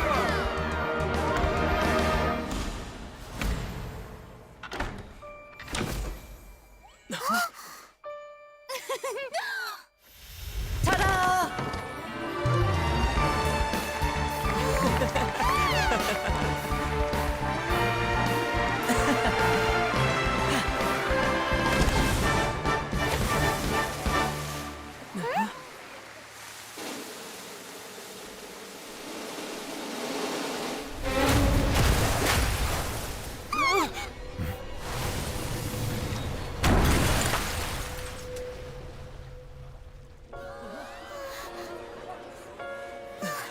What happened?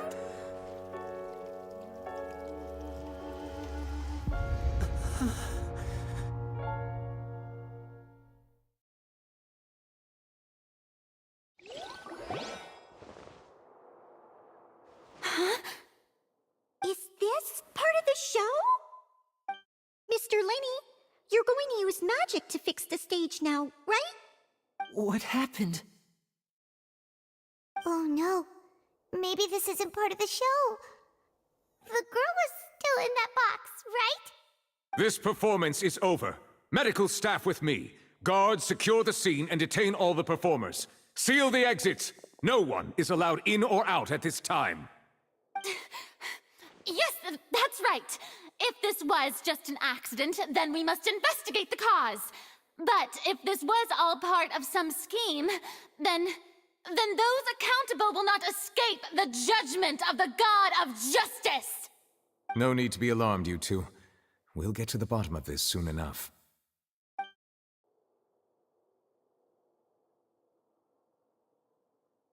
Unfortunately, the person who is in the magic box has been pronounced dead. His name was Cowell, one of the assistants in Linny's magic troupe. Apparently, the fireworks on stage ignited the ropes that were suspending the water tank, which then caused the tank to fall onto the stage. As of now, we are still not sure why we found Cowell in the box, rather than the guest from the audience. And after an initial search of the area, the guards have confirmed that the girl is nowhere to be found. It appears that this incident was not merely some mishap with the performance. And there are many indications that it is connected with the case of the serial disappearances of young women. The serial disappearances case? That's the case that Charlotte mentioned before! I know the truth. I can see through the whole thing. Really, using such a shallow and obvious mystery as his finale, did he really underestimate us that badly? I say that our powerful magician, Mr. Lenny, is now the prime suspect for the serial disappearances case. Huh? Why me? This whole thing was an accident. No, this all occurred during your magic show, did it not?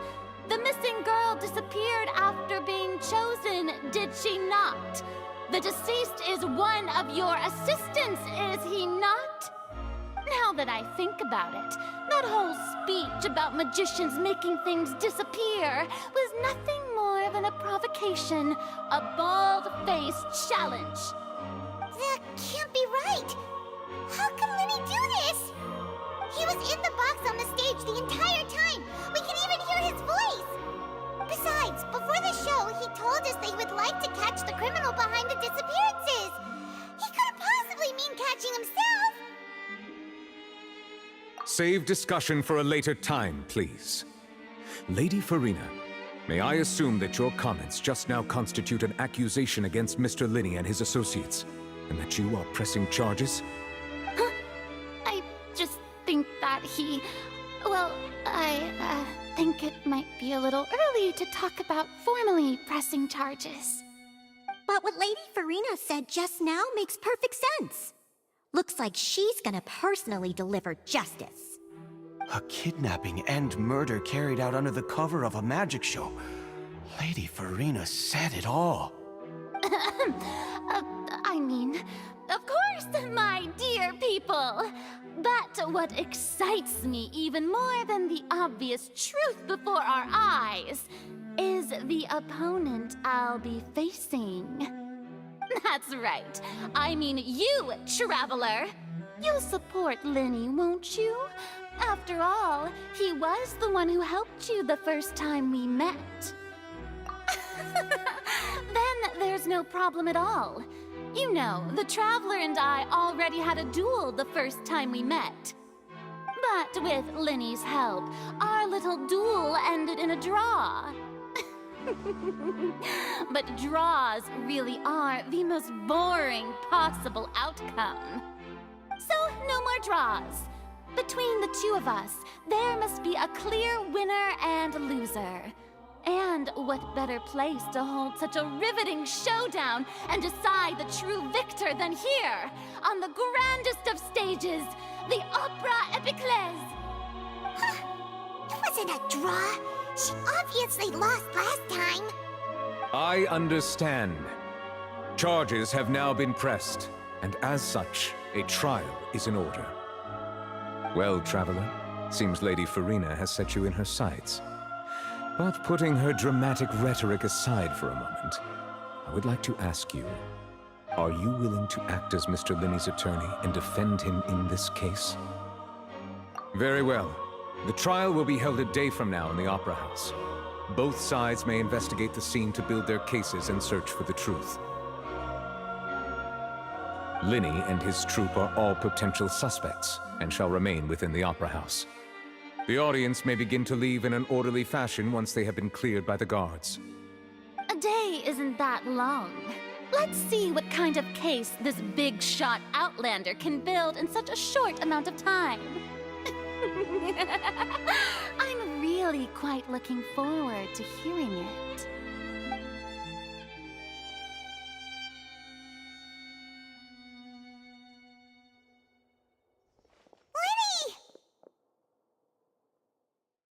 Sorry about everything that happened just now.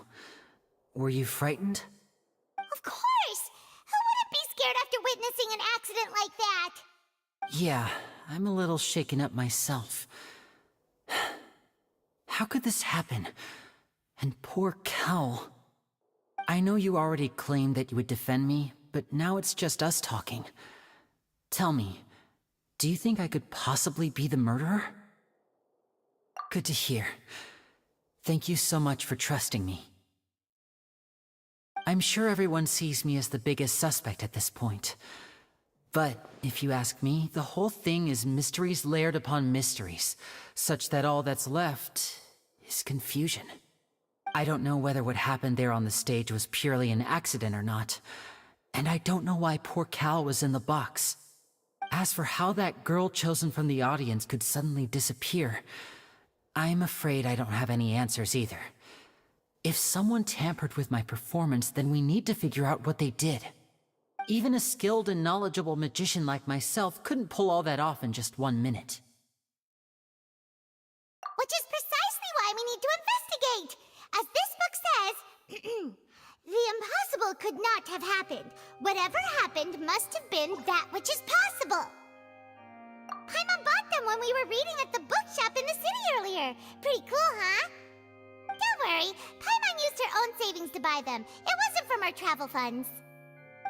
I think they look cute on you, Paimon. You have good taste, Lynette! That's the right attitude. Feeling depressed isn't going to help me now. I need to get back to my normal self. But with the guards watching our every move, it's going to be especially difficult for Lynette and I to prove our own innocence. Good thing you agreed to be our attorneys. Thanks for that. We'll be counting on you. Yes, thank you so much. Yeah, just leave it to us.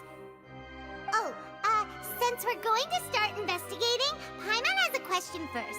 Where did Lynette go during the performance? Ah, well, I'm afraid that would involve some of our essential trade secrets as magicians. The secrets behind our magic are past saving, Linny. I suppose you're right. The truth behind our tricks is going to be important evidence that will be weighted during the trial. 'Tis truly a pity. As a magician, our magic show is a work of art. We've poured countless hours and spared no effort in perfecting it. But if revealing our secrets will help you uncover the truth behind what happened, then it will be well worth it. We should go somewhere else if we're going to discuss our magic tricks. We'll go speak with the guards, and in the meantime, you can go investigate the stage and the seating areas. Alright, let's go have a look while the investigation teams are still here.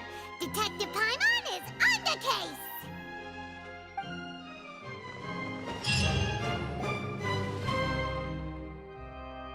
Hello, officer. How's the investigation going? I see. You must be the traveler that Lady Farina mentioned. Listen, I'll be perfectly honest with you. I'd avoid getting mixed up in this whirlpool of a mess if I were you. Huh? What do you mean? Come with me and you'll see. The deceased is one of Linny's assistants, named Cal. Even though he hadn't joined the troupe long, he was hardworking and everyone generally liked him. The assistants are usually in charge of setting up and inspecting the props, as well as assisting with the show and keeping the crowd engaged. As you probably saw when you were in the audience, the water tank suddenly fell and smashed the box with Cowl inside it. This is the real mystery. We've already searched the scene and were unable to find any traces of the girl. However, if you look carefully, the box was positioned directly under the water tank. The ropes holding the tank were then burned by the pyrotechnics on stage, causing them to snap. All these factors lining up so perfectly makes it hard to see this as a mere accident. If anything, the more logical explanation is that the whole incident was intentionally planned, and Linny is the most likely person to have access to all these areas. But he doesn't have a motive! Are you both good friends of his? Well, you can't say we're good friends, but we've known each other for a little while. So in just a short time, he was not only able to win your trust, but even convince you to act as his attorneys. I know there's no such thing as magic. The real trick of a magician is holding the audience in the palm of their hand. I've seen a lot of cases, and I can tell you that people are the least reliable kind of evidence. Sorry, I tend to be pretty straightforward. Just know that I'm warning you for your own good. Anyway, you may investigate the scene of the crime yourselves if you're curious. Who knows, maybe you'll be able to come up with some new evidence.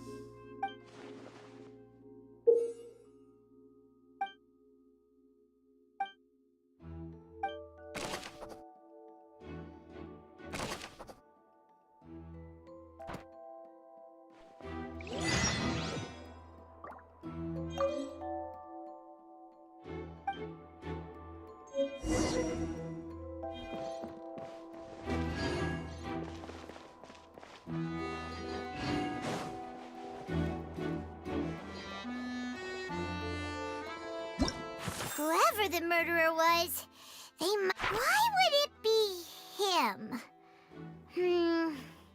How strange. Whoever the murderer was, they must have made preparations well beforehand.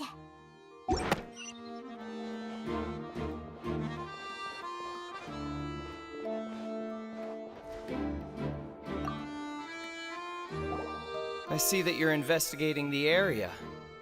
Well, it just so happens that I'm interested too. If you find any new and interesting leads, be sure to share them with me, all right? We don't have too many thoughts yet. Then why don't I tell you my hypothesis first? The way I see it. And I'll start it with that loud thud. The thud? Oh, you mean the sound that happened during the countdown? Yes, exactly. It wasn't terribly loud, but I suspect that most people heard it. It's just that everyone was awaiting the results of Linny's trick with bated breath, so no one paid it much mind. But now that the incident has happened, the thud has become an important clue. That makes sense. So, what do you make of it?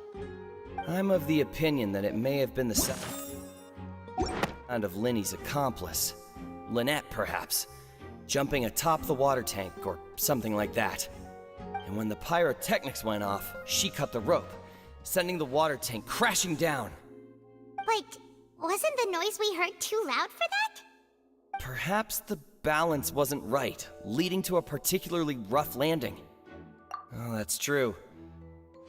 I suppose I must reconsider. That does remind Paimon, though. What was with that sound?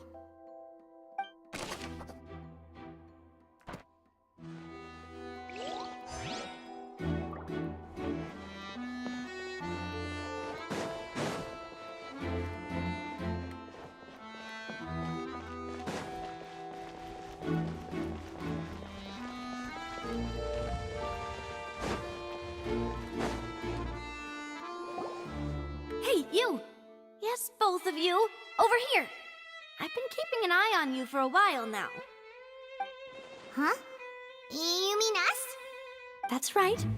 If I'm not mistaken, you're also among those who wish to cut down the thorns and pursue the truth. No? And by the looks of it, you're not from Fontaine. Well, you're right on the moor about that one, but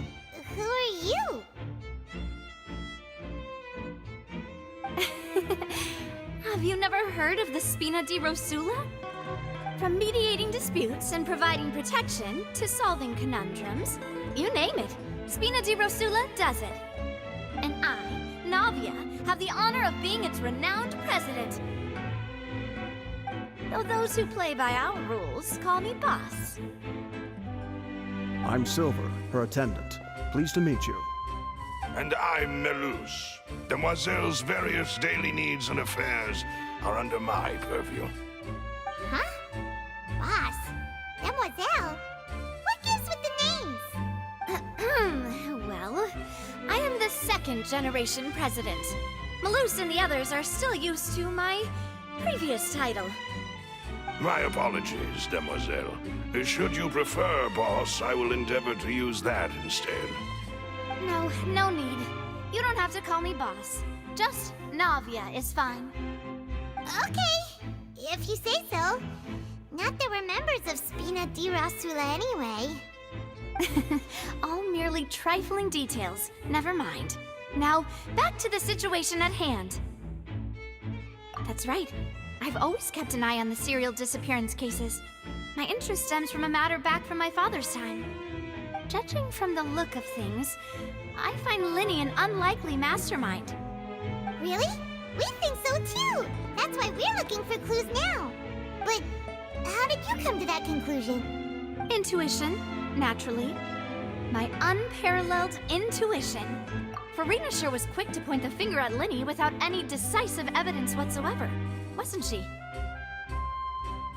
But that's not uncommon for her. If you remember, the Justice had to interrupt her and ask if she was pressing charges just to keep her from getting carried away. Anyway, a trial begins the moment someone levels charges. And, of course, there was no way Farina was going to back down in that situation. Sounds more like you just don't trust the Hydro Archon. Well, what's your opinion? I must admit that she can be interesting at times, but liking her doesn't mean that I'll blindly agree with her. All right, I've answered your question. Now, it's time you answer mine. Wait a minute, did that answer count? Well, I say it does. But don't worry, you won't hear any pointless questions from me. In your opinion, do you think it's right to treat a trial like it's an opera? Well? And why would that be? See, Silver and Melus? I told you they'd be different. Most astute of you, Demoiselle. I too think that the Traveler's response was most excellent. No matter how wonderful the script or how fervent the audience's expectations may be, the trials that go on stage here must be based in fact. And if that can be done, boss, then... All right, that's quite enough, Melus. Anyway, I like your answer. You pass with flying colors. Now, I need to make some preparations, following which our joint investigation shall commence. You two shall be my assistants. Wait! Since when did we become assistants? Oh, well, I can be the assistant, sure. Or your companion, if you like. I'm really not that fussy. That's more like it. Far be it from me to brag, but I believe that Demoiselle's intuition will be instrumental in uncovering the truth. You wish to save a friend from false accusations, and we wish to unravel the disappearances. In this sense, our goals are aligned. You have a point. You're quite the talker, aren't you, mister? And what about you over there? What do you think? You seem like you've got something on your mind. I have nothing to add. Oh, alrighty then. We'll be making some preparations first. Just be sure to let us know if they start revealing Lyney's tricks. Thanks!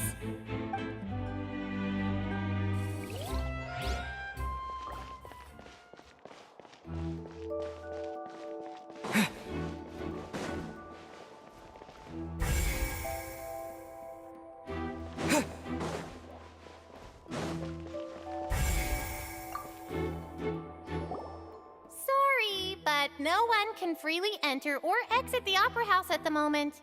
If you wish to leave, you must register your identity with us first. No! We leaving. We're representing Linny and Lynette as attorneys, so we're investigating the case. Were you always guarding this entrance? Yes. After the Chief Justice gave the order, everyone coming in or out must undergo a strict inspection. So, the missing girl couldn't have left from here. At least, not from that point on. I doubt there was much opportunity then, either. How can you be so sure, Well, because I was in charge of security near the entrance at that time. I couldn't see Linny's performance from here, which was quite a shame. Just my luck. But still, I did not abandon my post, and I stayed put no matter how loud the applause was.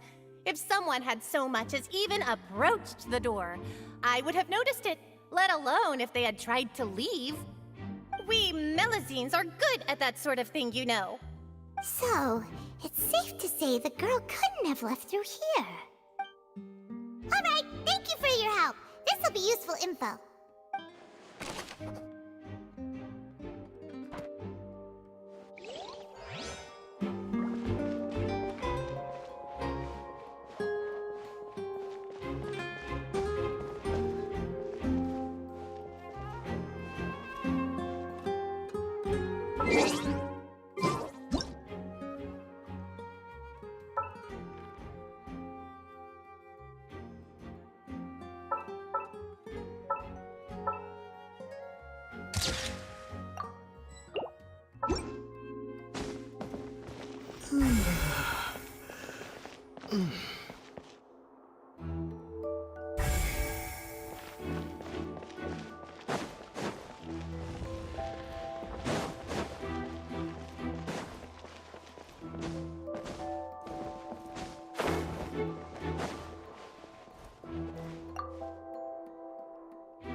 The investigation team has some new findings.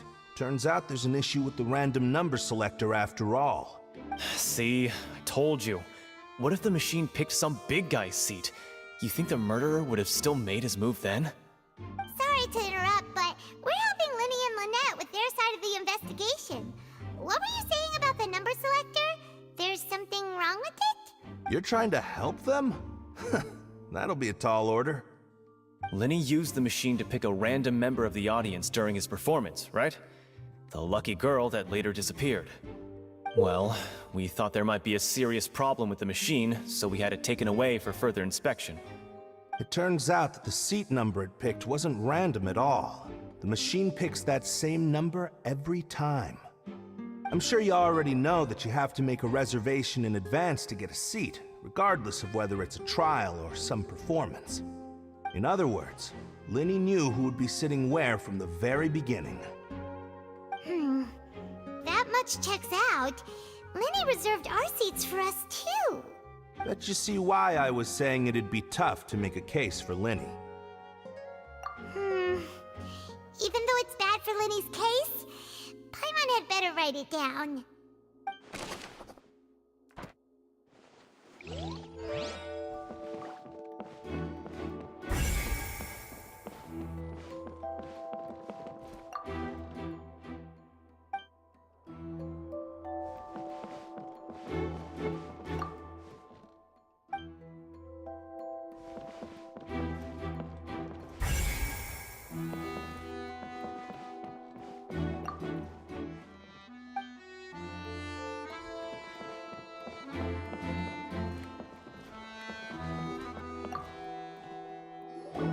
So this is the rope that broke and caused the water tank to fall. The rope looks pretty durable. How can it be burned through so quickly by fireworks? Why are you suddenly so serious, Traveler?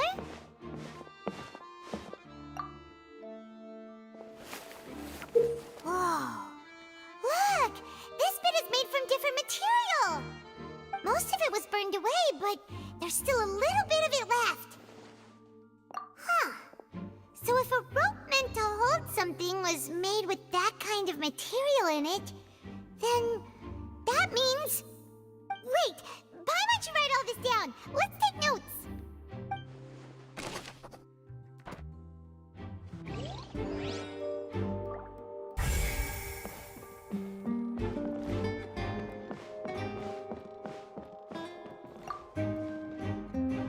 Go ahead, have a look around. In the end, we're both after the truth.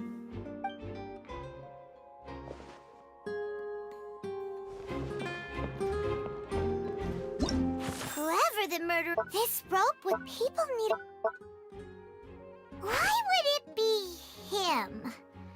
We all heard that noise, didn't we?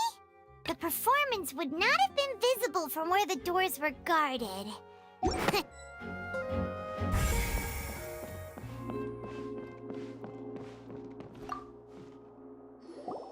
Hello there. What are you investigating? Oh, this location has also been cordoned off because the Magic Troop members are currently considered prime suspects. The investigation team is still collecting evidence. The seats were all booked in advance, so we were able to deduce the missing woman's identity by checking the guest list.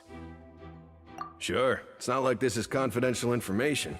We will publish it later anyway when we petition the public to help us find the missing person. Her name is Halsey. She's a painter from Fontaine who's made a bit of a name for herself. Apparently, she wasn't a regular at the Opera House, but she'd been feeling some pressure with her work lately, which made her decide to come see the magic show. The Magic Troop members all claim not to know her. We have looked into her social connections. It seems that she has no personal grievances or conflicts of interest with the suspects. Simply put, she wasn't related to the Magic Troop at all, which matches the features of the previous serial disappearances. Were the victims of previous cases also chosen at random? That's how it seems to us, in any case. Apart from the fact that they were all young women of around the same age range, there really weren't any other connections between them. Okay then. No need to be so formal. If you do happen to see the missing girl, please be sure to contact us. It is of utmost importance that we get to the bottom of these disappearances.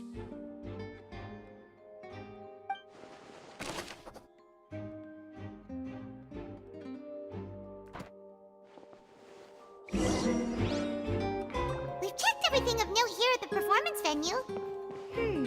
Paimon wonders how Linny's discussion with the guards is going. Let's go see, shall we? Ooh, things are getting interesting, huh? We're about to see how magic is made. Understood. Then I will be going with you. Just so you're aware, I will be monitoring your actions and making notes as necessary. Very good. Thanks for being so agreeable. I'd pull a rose out of my hat as a gift for you if I could. You may spare the pleasantries. I'm just doing my job. You've arrived. Who's this? Me? I'm Spina di Rosula's guardian angel. If you've got a problem, I've got the firepower. Sorry, I got a little carried away there. Call me Navia. I'm a partner of theirs, and will be helping investigate this whole situation. And these are my companions. Would you mind if they join as well? Fine by me. Oh, new helpers? I would be most grateful.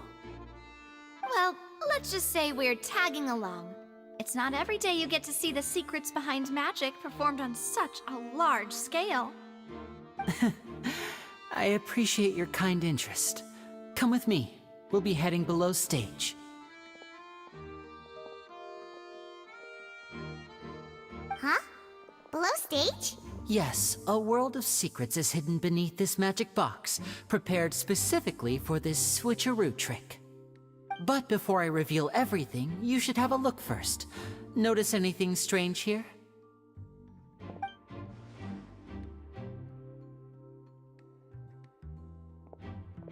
I'm not trying to be dramatic. Remembering the details of a trick will help you understand the methods used to perform it more easily.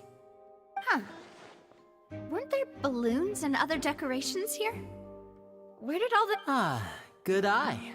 That said, you're still far from discovering the answer. The back? You mean the inside of the door? What's different about it? Paimon didn't notice anything. Very good indeed. I thought you might not be able to catch that, given that you were sitting in the first row. The back of this door was patterned. Those patterns are now gone, replaced by a smooth wooden board. So, if you put 2 and 2 together, what do you get? Exactly. All right, let's go. I'll tell you how it works as we head down.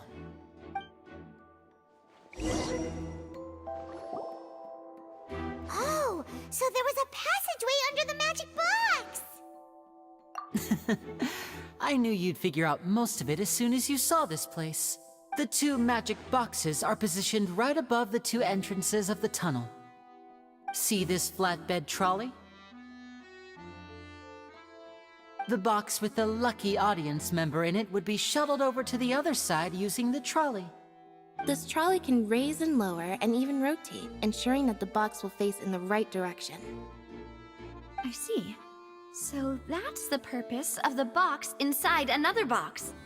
Precisely. The inner box would descend after the audience member was put inside and be moved along the trolley, all while the outer box would remain on stage as if nothing had ever changed. So that's how you did it! Once the box was lowered, the trolley would store some energy through this device here, with which it would complete the rest of the steps.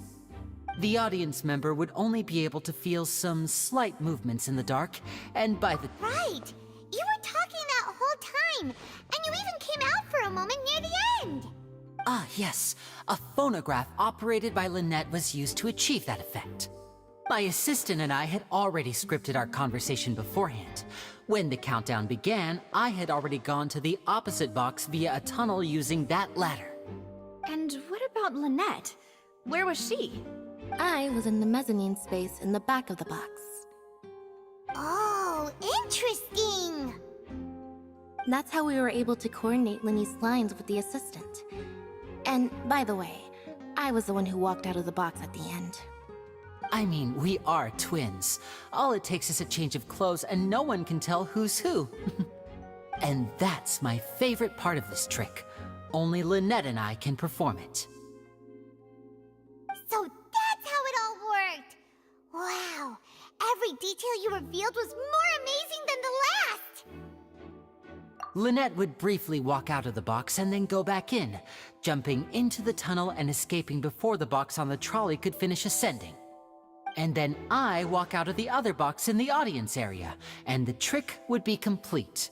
The operative word here being would. But as you saw, Cal was in the box, not our audience member. She, on the other hand, mysteriously vanished. We really don't know how that happened. If not for that interlude, this would have been an astonishing trick. I probably never would have figured out how you pulled it off. And yet, to think that someone was able to use this magic trick to commit a crime. Could we have a look around? I think we can come up with some more leads. This is the scene of the crime, so Linny and Lynette are not permitted to stay here. I'll escort them back up. Yes, of course. No need to be so strict now. I won't disappear into thin air, you know. Thanks, everyone. We're counting on you.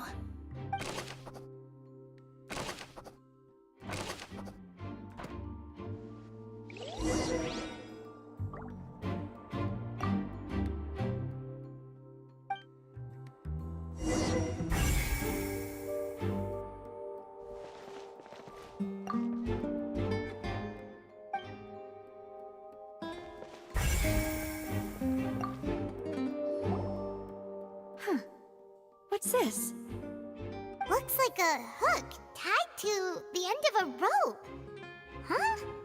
There's all kinds of odds and ends here. Perhaps it was a prop for a different trick. But why would it have been left here? Whatever it is, let's make a note of it first.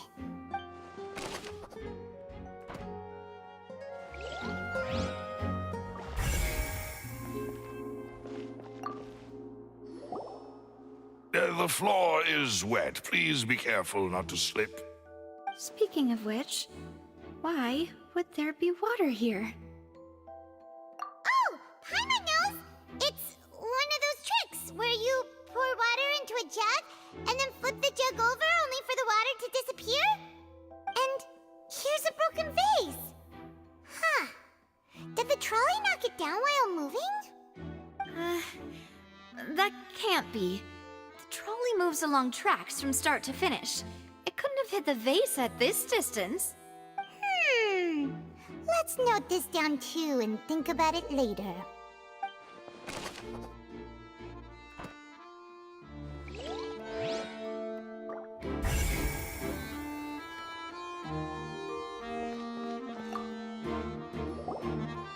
Oh, these are the clothes that the lady chosen from the audience was wearing, right? Her clothes are here, but she's nowhere to be found. Right. And do you really need to do that if you're kidnapping them? Ugh, this is so confusing. Paimon doesn't want to be a detective anymore.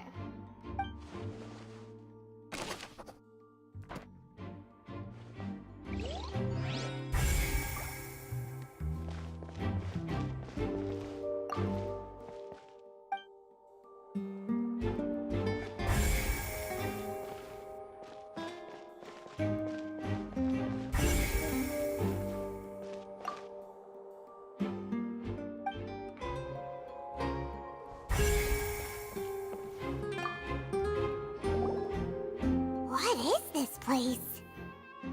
It seems someone could fit through here. Huh. Could this have been the suspect's escape route? Alone, perhaps. But if they had to pull another person with them, the space would be too narrow. But there are no other ways in or out of here. Oh, you're right! Let Paimon write that down.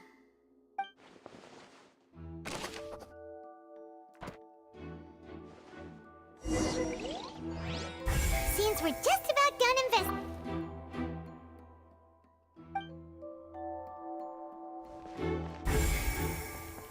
Yes. Let's head back up.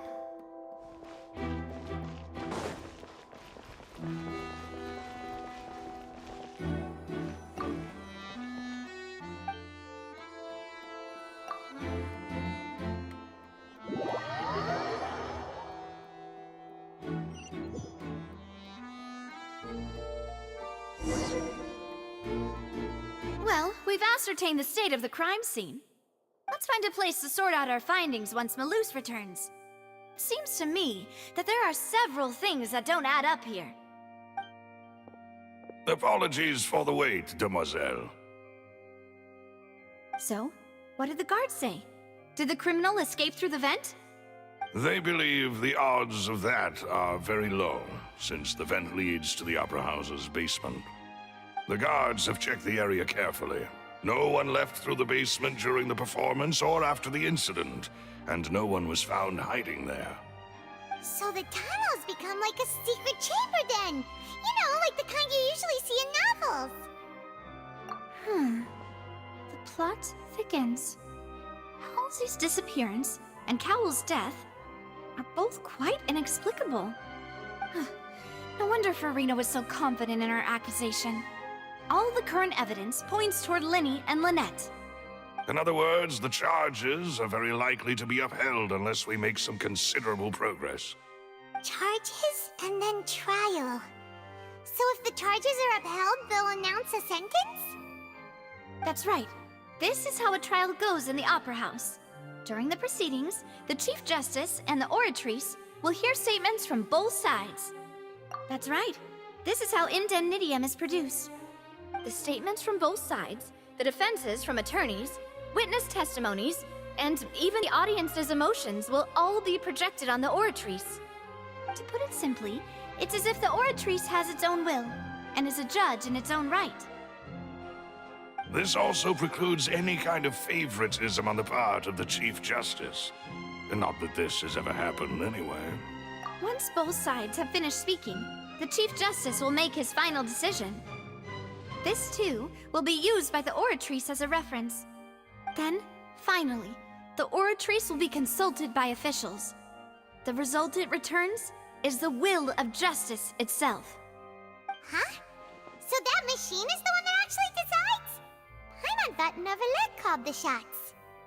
In practice, there is very little difference. Both have me to convey that none of us will be allowed to leave this place before the trial. Huh? Why?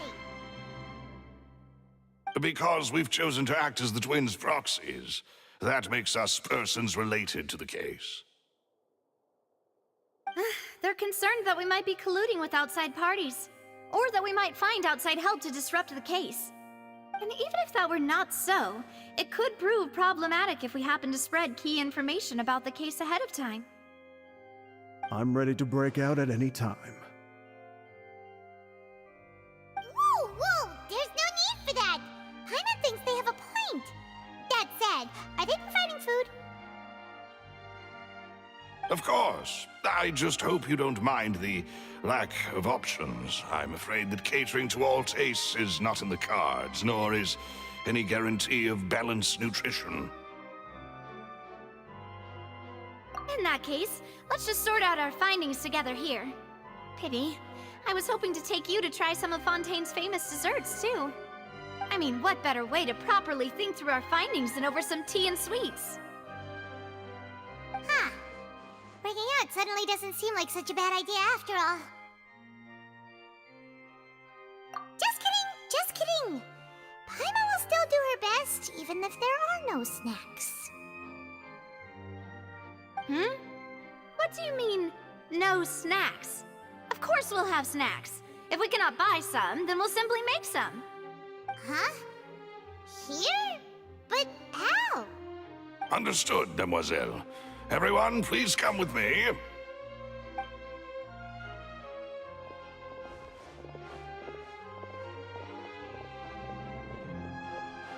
Wait, you're carrying a portable stove with you? Yes, I must be prepared to meet the Demoiselle's baking needs whenever the fancy strikes her.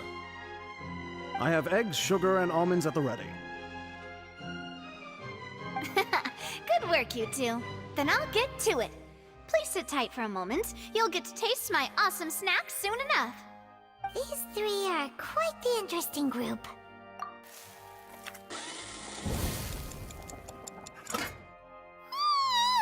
And Paimon thought it smelled good while it was still in the oven! Oh, it's even better now. Paimon can't stop drooling.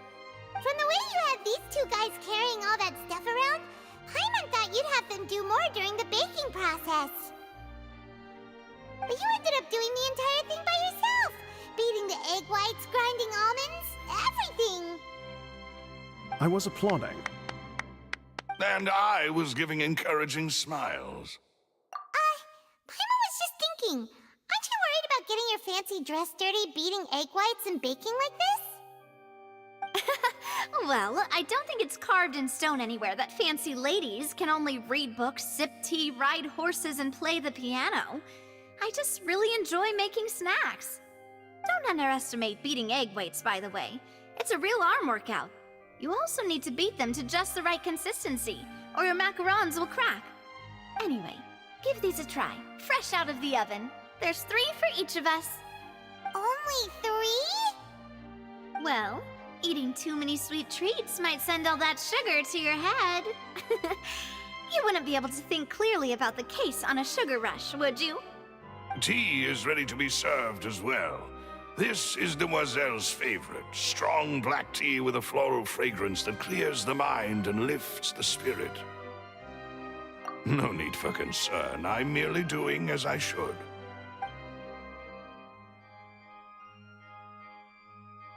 All right then. Down to business. As Paimon mentioned previously, the tunnel seems to be something of a secret chamber. However, we can assume that Linny and Lynette were not alone within it. Some criminal also occupied its sealed confines. The magician twins could have committed the crimes, of course, but they lack any logical motive. Exactly! Why would they do such a thing right when everyone was watching? The flower vase and the thud we heard during the performance could indicate some altercation between Halsey and the criminal in the tunnel. resulting in the shattering of the vase, the discarding of her clothes, and her abduction. Perhaps the criminal thought that since she was chosen from the crowd, she would be too easy to identify if she was still wearing the same clothes. Paimon thinks that makes sense, but the real trouble is... True. None of the clues we found thus far support the existence of this third person. But the only people left to consider are both technically victims, whether it's the missing girl, Halsey, or poor Cowl. Huh. Could Halsey have secretly made modifications to the magic props in order to murder Cowl before making her escape? That's right. And even if she had tampered with the setup, she would need to understand the entire trick to pull it off.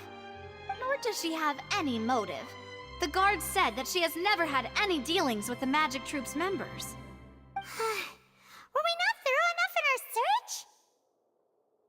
From the sound of things, this is turning into an impossible case. Your macarons are amazing though, Navia. They smell great! They're nice and crisp and super sweet! They are my specialty after all. And I see you've already had 5 of them. What? 5? Oh, that can't be right. Paimon only counted 3, honest! Please don't worry about it. At my age, a few less sweets might actually be a good thing. No. Being greedy is one thing, but Paimon knows how to count. Besides, Paimon knows that if she ate too many, then others wouldn't have enough. Wait, even you don't believe Paimon? How could you? If Paimon ate those 2 extra macarons, then may they turn into stone in her stomach! All right, we get it. Well, I suppose one of us might have gotten too engrossed in our chat and eaten them by mistake. No big deal. Maloose, set up the stove again if you would. Huh? What are you doing? Making sure everyone gets 3 macarons, of course. Exactly. We don't want to trouble you. As you wish, demoiselle. And I have the egg, sugar, and almonds. Well, this really is your hobby, huh?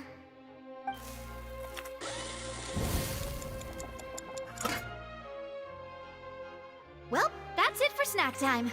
I'm going to have another look around the area. I don't know what we're looking for yet, but we've still got some time. As attorneys, I suggest the 2 of you think the case over again. It would be awkward if you got all tongue-tied on stage during the trial. All right, thanks for your help, and for the snacks. It was nothing. A small task for the Spina di Rosula. Silver, Maloose, it's time to go. I'll be back if I find anything new.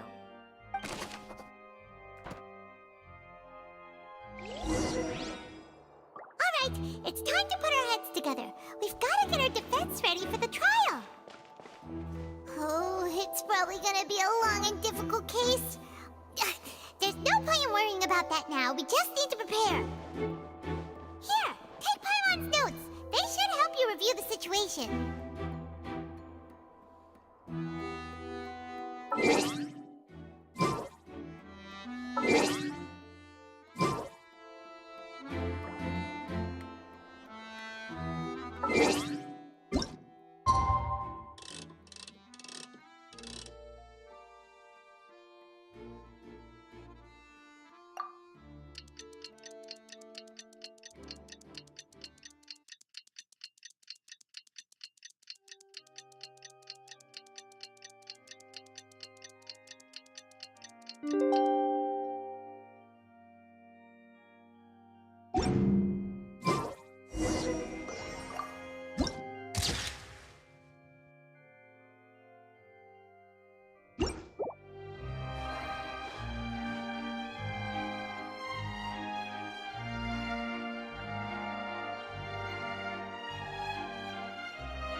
Impossible things don't just happen. We'll get to the truth one way or another.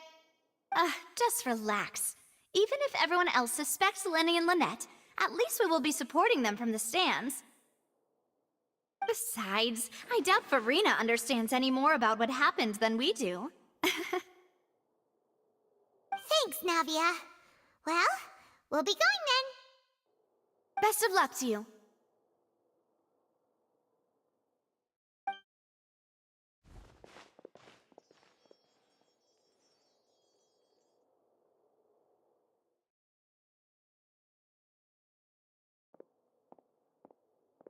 Ah, finally, you're back.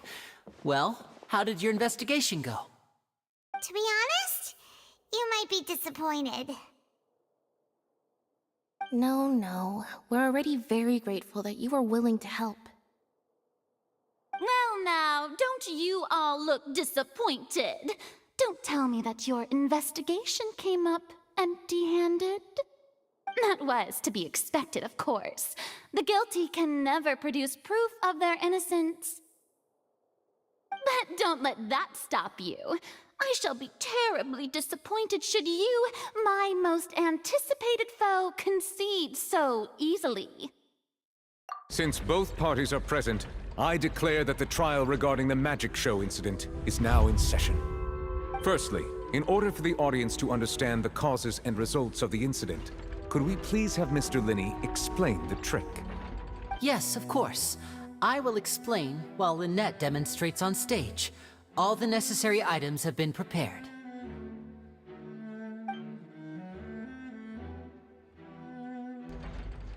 Thank you, Mr. Linney. In that case, I take your statement to be that you ran to and remained hidden within the magic box in the audience stands once the trick began, and thus could not have committed the crime. Is this correct?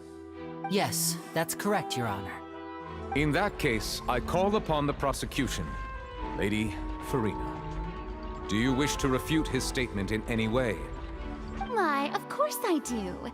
Allow me to take the first shot and break this case wide open.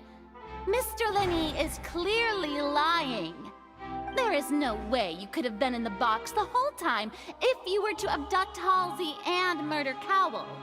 In fact, I'd say you were hardly in that tunnel at all. That is simply your hypothesis based on the presumption that I'm guilty. Oh, is that so? And if I may ask, what did you hear while you were inside your box? The roaring countdown of the crowd, of course. That's how I kept track of the time and built anticipation for the finale. And you didn't hear anything else at all? Nothing that might leave an impression of any kind? No, nothing. I see. But when the count reached 30 seconds or so, there was a thud. One so loud that I believe practically everyone heard it. Huh? Hey, hang on. Something's not right here. Yeah, I'm sure he could have heard a noise that loud from inside the box. I was right by the box, and I definitely heard the thud. Look at those scales. Could those mean... Well then, ladies and gentlemen, allow me to use the words of the magician himself. You never know what can happen in the blink of an eye. Indeed, it seems his alibi can also collapse in the blink of an eye. Of course, I have armed myself to do far more than smash your alibi. Confidence cannot go unfounded, and my foundations are rock solid. Tell me, aren't you and Lynette actually from the House of the Hearth? The House of the Hearth?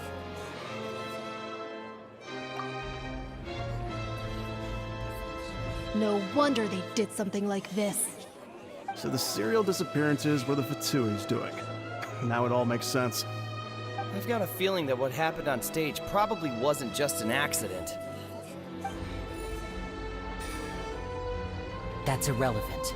Our identities have nothing to do with what happened. Indeed. Then perhaps you could tell us everything that happened during that 1 minute. Your first priority is to prove yourself innocent after all. I'm sure there is little that needs to be kept secret now.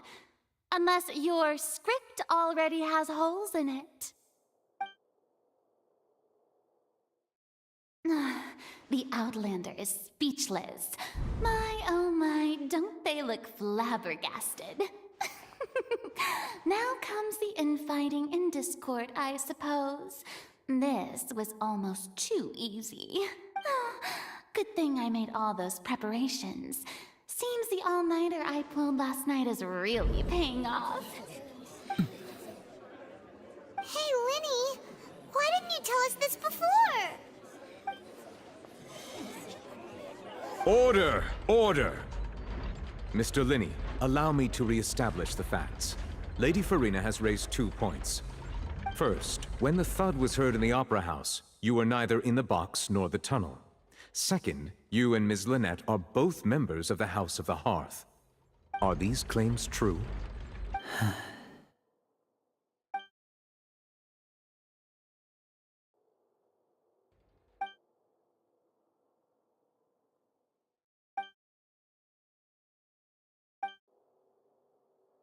Please answer my question, Mr. Linney.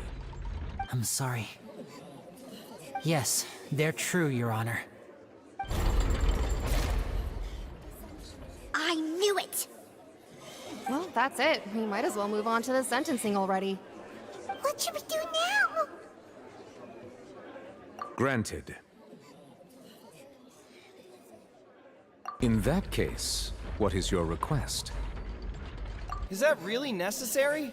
They're already as good as guilty. The defendant deceived their own attorneys. What is there left to discuss? Order! Order, I say! Your request is reasonable, and we shall adjourn. This trial will reconvene in 1 hour. So you would stick to Mr. Linney's defense even after knowing what you do now? You certainly have more professionalism than I thought. In that case, my dear audience, let's allow the joy of victory to steep for a little while longer.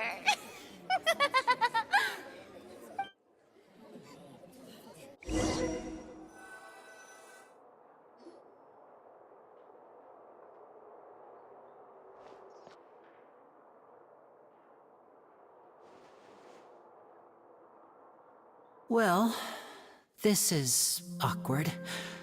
I didn't think the Hydro Archon would dig all that up. I'm sorry, Traveler and Paimon. Yeah, sorry. Paimon doesn't know where to start. We trusted you two. We based our entire reasoning on the assumption that you weren't bad guys. Not to set the wrong tone or anything, but Paimon's really mad! I'm very sorry. I know you're angry, and reasonably so, but please, let me explain. I know you've clashed with the Vitui several times before. I wouldn't be surprised if just hearing the word is enough to make you upset. But our organization is very, very large, and the Harbingers have very different personalities and goals. Right now, we want to save people. As many as we can. That's right. I'm sure we're on the same page when it comes to this nation and the disaster that its people might face. I knew if it weren't for our respective identities, we could become good friends. That's why I didn't wish to flat out lie to you, but chose to hide some details instead. The truth is very important, but being completely transparent about everything would see us spending more effort than we need to. Right. So, you be the judge. Heck, if I were you, I fear that I'd even struggle to trust me at this point. You met a Fatus who works as a magician, a trickster by trade. All by coincidence, too. But still, I'm asking you to trust me. I am no criminal. At least, not in this case. Sorry. Please forgive us. Well, you both say that, but... Right, let's hear your answer first, and no lies now! Of course. I'll answer any question you ask. We've been trying to find out how the Oratrice operates. We want to know why it has a consciousness. Why can it deliver sentences accurately? During our investigations, we learned that the machine's core is beneath it. From that moment on, Lynette and I have been designing this box swap trick with the objective of getting close to the core. Is that why you needed a whole minute? That's right. In truth, the audience would take about 75 seconds to count down from 60, while I would only need 15 to get to the opposite box. So, after jumping into the tunnel, I accessed the Opera House basement via the vent, and went to investigate the room in which the core is stored. That air vent was created during the construction of the tunnel specifically to execute this step. Well, nothing. As soon as I reached that room and was about to investigate, I heard someone's voice. Which should have been impossible, of course. I was quite certain that I was the only one in the room. That voice seemed to recognize me and tried to speak to me. I chose to err on the side of caution and retreated the way I came. On the way back, I saw the broken vase and the clothes on the ground, but the countdown was almost finished, so there wasn't time to give it any thought. After that, the homicide occurred just as you saw. Well, that explains why you didn't hear the thud. Because of that prophecy I told you about, of course. We must know all we can about this nation's secrets in order to deal with that prophesized crisis. That's the only way we can save everyone. So, there you have it. The whole truth. I swear, I didn't hide anything from you this time.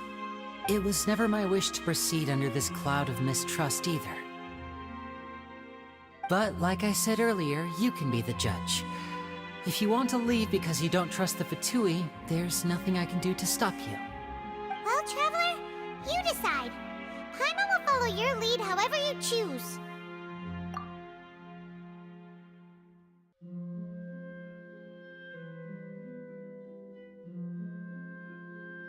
Okay, thank you. Thanks for giving us a chance. The current problem is that the scales are tipped pretty badly against you two. If we want to refute the Hydro Archon's accusations, we're gonna need a seriously watertight defense. Huh? Oh, Paimon thinks she gets what you mean.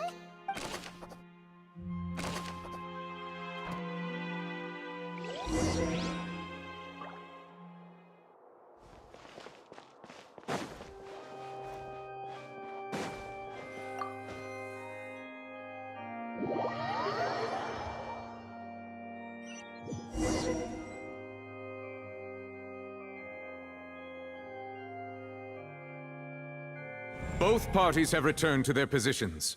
Let us continue the trial. When last we left off, Mr. Linney acknowledged the new evidence presented by Lady Farina as fact. Therefore, Lady Farina may continue stating her reconstruction of the events. Ugh, that took long enough. Now then, if everyone would lend me their attention, at this stage, let's revisit that scene from Linney's perspective.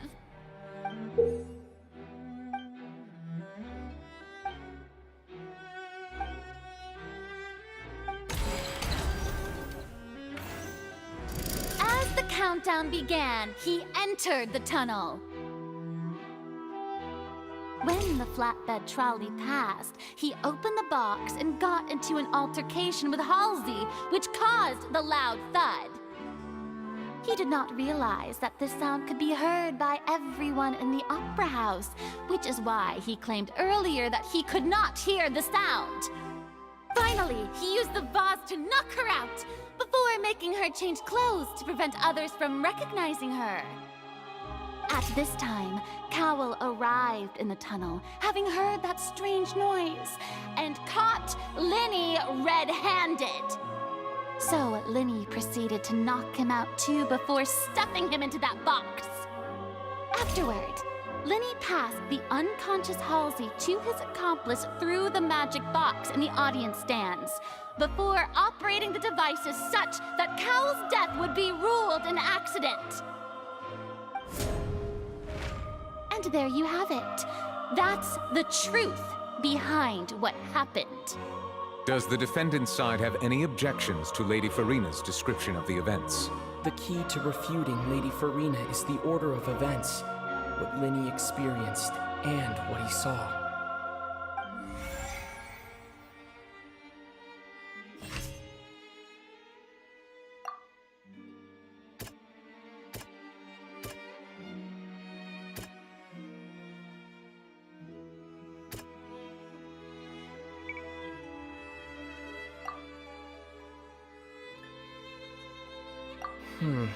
Seems this won't produce a particularly effective rebuttal.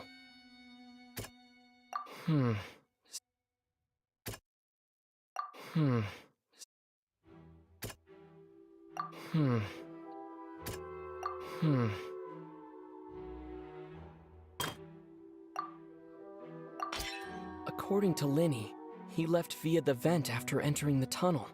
He couldn't have had that altercation with Halsey.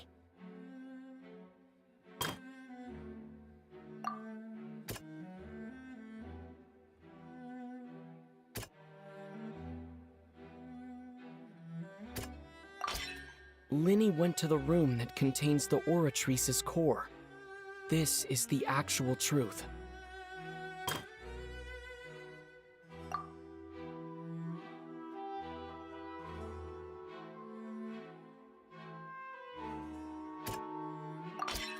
Lenny did not take part in the underground altercation. He only witnessed traces of the aftermath. Attention! Ace Detective Paimon has something to say! When the countdown started, Lenny did indeed go into the tunnel. But he immediately used a vent to access the Opera House basement, which is where the underground core of the Oratrice is stored. Once he reached that area, he heard a voice in what should have been an empty room. Since he felt something was amiss, he returned immediately. The crime scene had already developed by the time he reached the tunnel again, and in order to complete the magic trick, he did not remain there for any length of time. Finally, he reached the surface, and that was when the accident happened from his point of view. Therefore, he's innocent!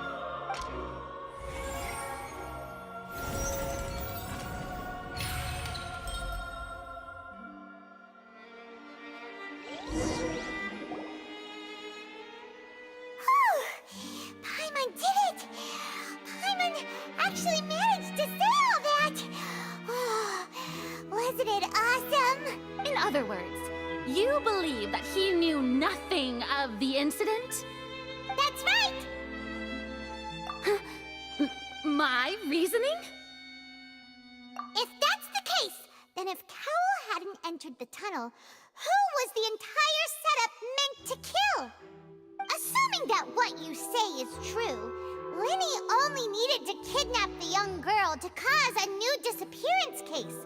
What would the point of killing someone on stage be? Oh, they have a point. That's right, you tell him!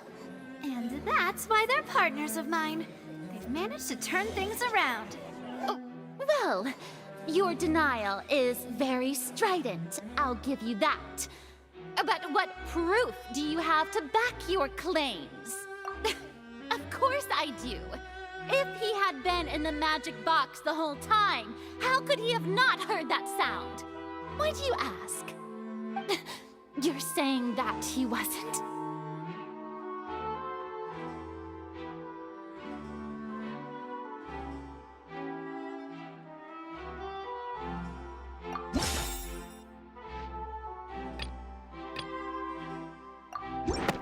Are you sure we don't need to give this more thought? Paimon thinks...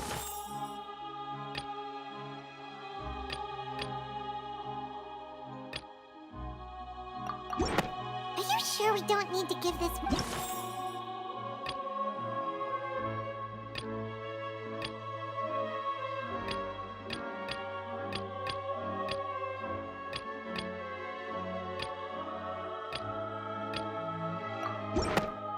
That's right!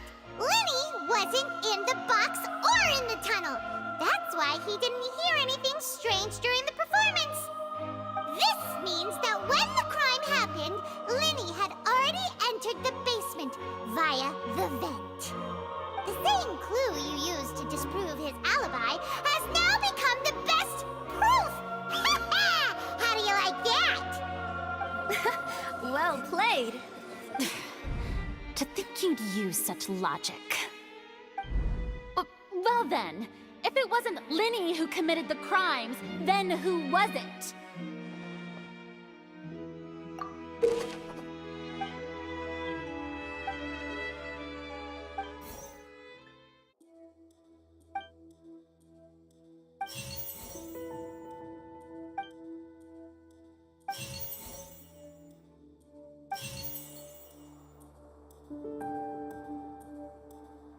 The deceased's name is Cowell, Linny's assistant. He would have been able to tamper with the equipment. Halsey is the missing person and an ordinary audience member. Or did she have her own scheme all along? Could there have been a third person involved? Is that really a possibility? Halsey is the missing person and an ordinary audience member. Or did she have her own scheme all along?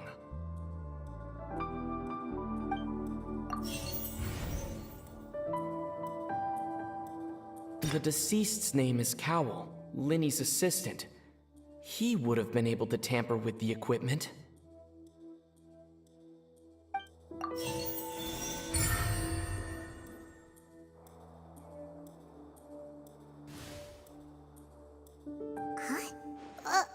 That can't be right. Are you serious? The killer was, in fact, Cowell, the deceased! Oh, is that so? How interesting! Let's hear your reasoning then. What I must do next is recreate the truth. What Cowell did, and how he went from would-be perpetrator to victim. No one entered or left the Opera House through its entrances. So where would the criminal have wanted to take Halsey? The deceased's name is Cowell, Linny's assistant. He would have been able to tamper with the equipment. Halsey's clothing was in the tunnel, so there must have been some fear that she would attract attention. The sound we heard may have come from a clash between the missing Halsey and the criminal. Linny was not in the tunnel at that moment, which gave our criminal ample time. It would have been tough for both people to fit into that vent. They would likely have bumped into Linny as well. No one entered or left the Opera House through its entrances. So where would the criminal have wanted to take Halsey? The sound we heard may have come from a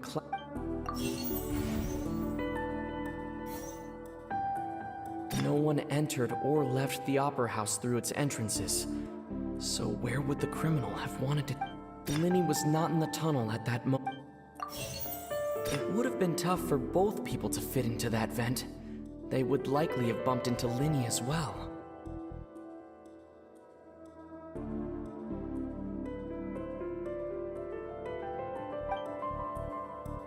No one entered or left. It would have been tough for both people to fit. The sound we heard may have come from a clash. The deceased's name is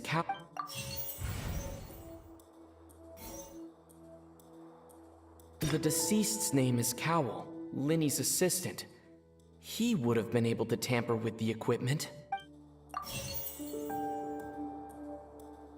Halsey's clothing was in the tunnel, so there must... No one entered or left the Opera House through its entrances. So where would the criminal have wanted to take Halsey? It would have been tough for both people to... Halsey's clothing was in the...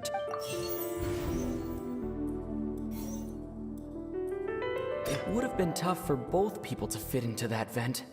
They would likely have bumped into Linny as well.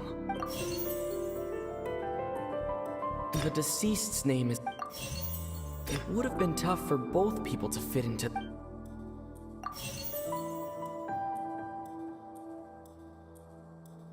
It would have been tough for both... No one entered or...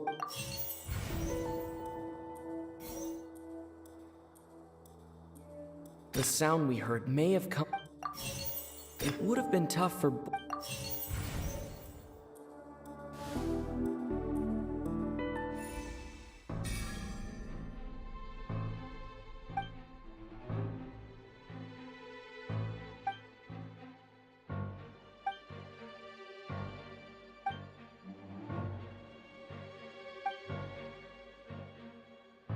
What's wrong, Traveler?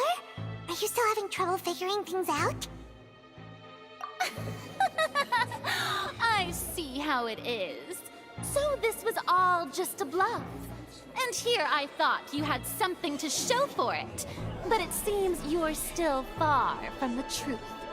Look, since we're at a dead end, why not consider a different track? Just like the trick as it transpired, the end result must have been utterly different from the magician's initial design. If only we knew how Halsey disappeared. Well, that would be nice, but the tunnel only has 3 exits, and none of them seem very likely. And it's not like this is a magic trick where you can just make a real live person disappear. You know, like you did from that water tank, Lynette. Excuse my interruption, dear opponents, but do you not see that the crowd is growing impatient? There is no greater sin in this opera house than an awkward delay in the performance.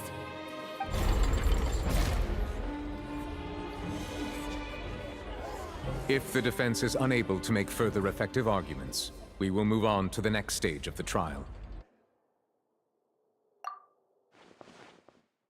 Lyney was not in the tunnel at that moment, which gave our criminal ample time.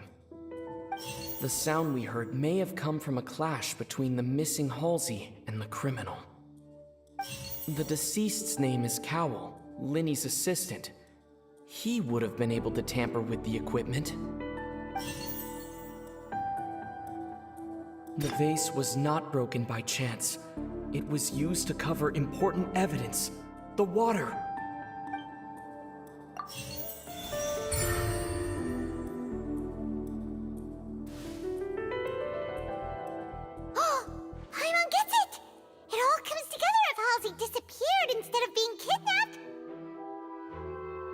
Lynette escaped from the water tank, vanishing gradually and leaving only clothes behind.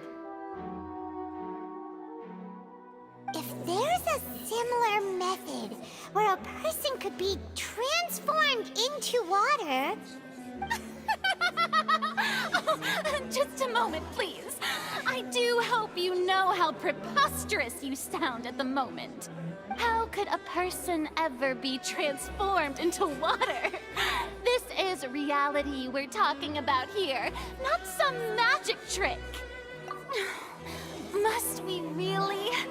I should think that of anyone. Your friend Lyney already knows this truth very well. Magic tricks are ultimately just illusions and misdirection. But Halsey's disappearance is very real. We're talking about 2 completely different things. Even so, I trust the Traveler's judgment. The truth must be out there somewhere. Perhaps a new line of reasoning may open if we try to gather all the focal points that don't make sense. Since Cal was the deceased, we haven't placed much attention on him. But given that we aren't making much progress with the case, it wouldn't hurt to have a look at his belongings, would it? People really do come up with all sorts of harebrained schemes when at the end of their rope. The way I see it, your suggestion that we broaden the scope of our investigation is nothing but a tactic for stalling the trial. Nevertheless, I believe that this is a reasonable request on the part of an attorney. Since the trial does indeed appear to be at an impasse, I believe that additional evidence may help us make more progress. Guards, please step into the lounge and examine the personal effects of the deceased, Cowell.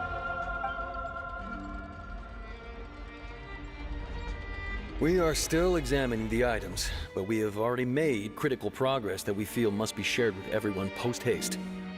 We discovered several test tubes of fluid within Cowell's baggage, each labeled separately.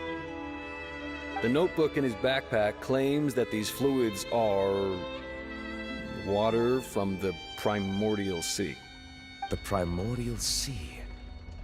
The note's contents also indicate that Cowell belonged to an organization that sells illegal drugs and that he had an accomplice. The notebook has many entries concerning safe usage of these fluids, in which the keyword dissolve appears many times. One of these tubes was labeled Opera Epiclese, along with yesterday's date. It is empty. The notes also state that these dissolution properties work exclusively on people from Fontaine. It's likely that Halsey was chosen as some sort of test subject. As such, we believe that the defense's hypothesis is, in fact, supported by sufficient evidence. You've gotta be kidding! People dissolving into water? Could something so ridiculous actually be true? Wait a moment. This reminds me of a certain prophecy, but it's just a coincidence, isn't it?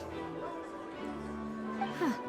If people can become water, does that mean that the water tank's real use was as a means to hide water stains? And if Cowell was targeting that girl... Wait just a minute. Could that mean... You two, with me, quick! Demoiselle, wait! What about your partners? Let's go. Just trust me. Order! Order! It is undeniable that further examination of the deceased's personal effects has yielded some surprising results, but we cannot yet verify the veracity of these clues. Still, let us assume that these clues are indeed authentic, albeit with the understanding that Ms. Halsey has yet to be found. Guards, please continue examining the items along these lines. Mr. Linney, it appears your hypothesis is supported by the evidence, so please continue speaking. Of course. Thank you, Your Honor. If we uphold this hypothesis, I believe that many of this case's seemingly unrelated clues can be connected together. Right!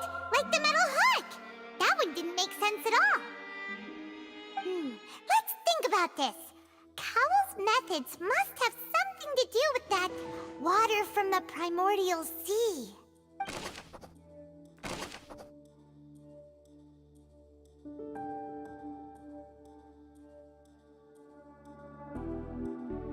The water from the primordial sea should already have been prepped before Halsey entered the The deceased's name is Cowell. Lynette was in the magic box on stage the entire time. I remember there was something else within the inner layer of that box.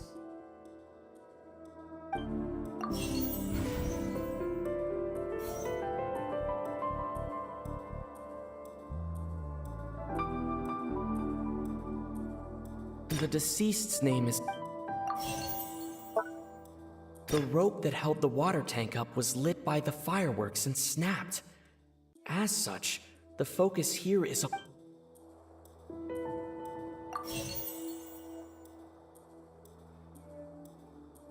The water from the primordial... Now it seems like the...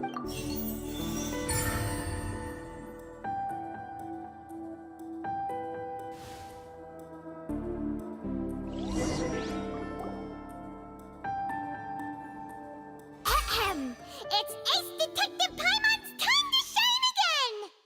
In the original plan, Cowell would tamper with the water tank rope and the number selector securing his target. When the magic box containing Halsey was lowered, the metal hook would retract gradually and pierce the balloon at the top of the box. When the balloon attached to the box popped, the water from the primordial seed inside it would pour down and dissolve Halsey. Afterward, Cowell would enter the tunnel and break the flower vase to conceal the water inside the tunnel, with the remaining evidence being covered up by the water tank on stage. But he encountered something unexpected in the tunnel and wound up being fatally hit by the same water water tank he meant to use to cover his tracks. Huh. That does make sense. That actually links together a lot of the more confusing pieces of evidence.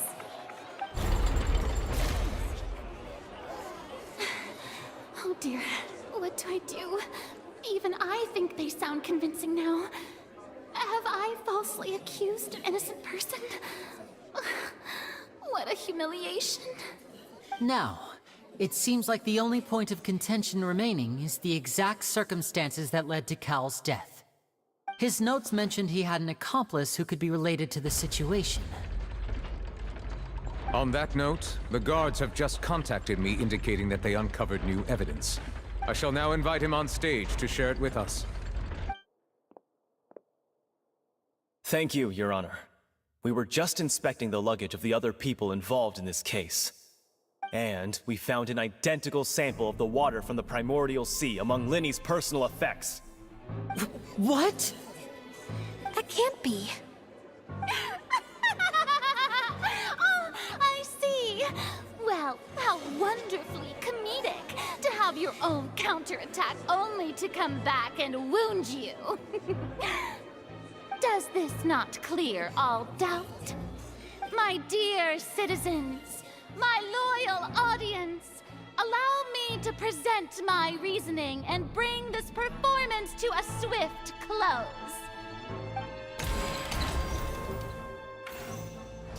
Linny did not need to take part in the dissolution of the young woman at all.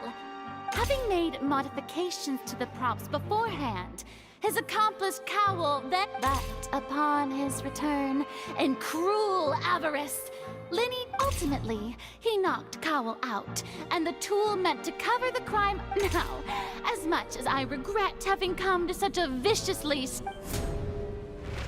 Am I right? We've used up all the evidence we collected. There's no way for us to make a rebuttal here. Is this the end of the road?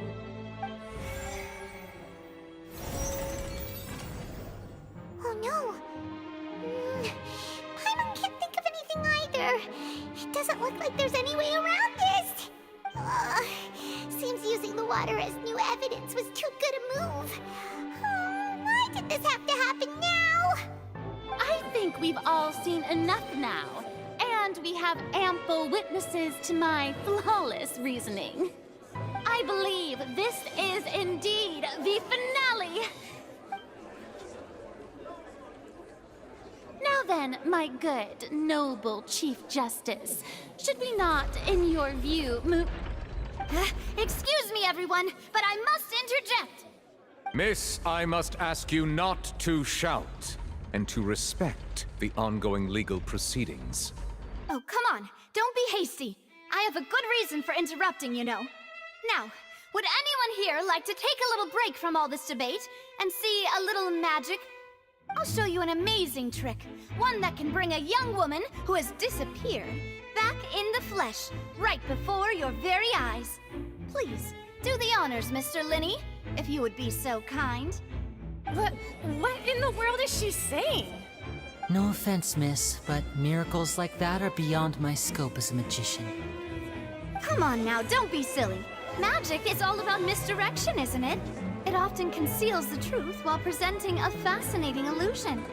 But once everyone believes the illusion, can't magic reveal the truth to them once again? And wouldn't such a trick be the most marvelous finale to today's performance? Come on, Linny and Lynette, give it another go. Don't worry. Spina di Rasula has made the necessary arrangements on your behalf. But as the magic makers and stars of the show, I think I should leave the final performance to you. I understand.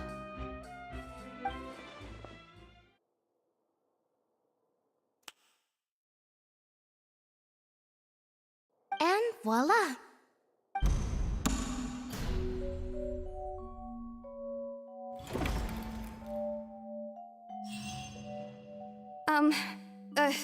Sorry for the interruption. Wait, isn't that Halsey? So the whole thing about people dissolving wasn't true after all? To be clear, I'm only here because this person told me that if I testified, the merit of doing so would lessen my sentence. I was hiding outside this room listening to the proceedings because I was afraid that I would be the one put on trial. I was just feeling happy that no one had noticed me, and then before I knew it, she caught me. That'll teach you to underestimate us three. Where should I begin? I'm sorry. I'm the one who killed Cowl. I admit it. What? Why? Firstly, my name isn't Halsey. It's Lillian, and I'm originally from Mondstadt. I heard that Linny's show was gonna be a real thriller, but I missed the chance to buy a ticket, so I stole one. That's how I make a living. I steal stuff here and there, and I'd never been caught before. But I was noticed at the harbor a few days ago, and I barely got away. Linny was the one who caught me in the act. Hey, no wonder you look familiar. So you were the thief! Liddy even mentioned that you were pretty skilled. Well, and I thought that would have been the end of it, but then the number selector chose me. He even mentioned the Fortress of Meripede. That's a prison, isn't it? So you can imagine how shocked I was. I thought he was on to me for sure. So I played along with the show while looking for an opening to flee, but then I got water poured on me for no reason, and then someone jumped into the tunnel to nab me. I wasn't going to take that lying down, so I knocked him out and stuffed him into the box. There was nowhere to run from there, though, so I had to change my clothes and hide in a box containing performance costumes. I slipped out after the first guard arrived at the scene and continued hiding inside the opera house. Can a person even hide in there? But I swear I didn't know that the water tank would fall down. Really, I swear it. Had I known that, I wouldn't have put him in the magic box. I may be a thief, but I'm no killer. Well, that makes everything pretty clear now, doesn't it? This time, we need to tell the entire story from Lily-Ann's perspective.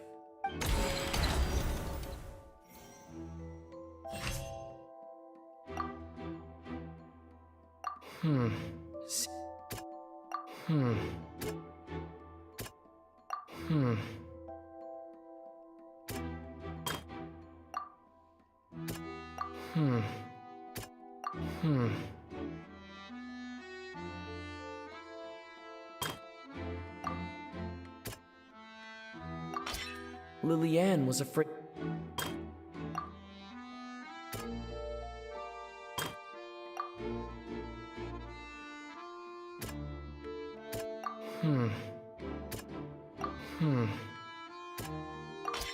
The strange.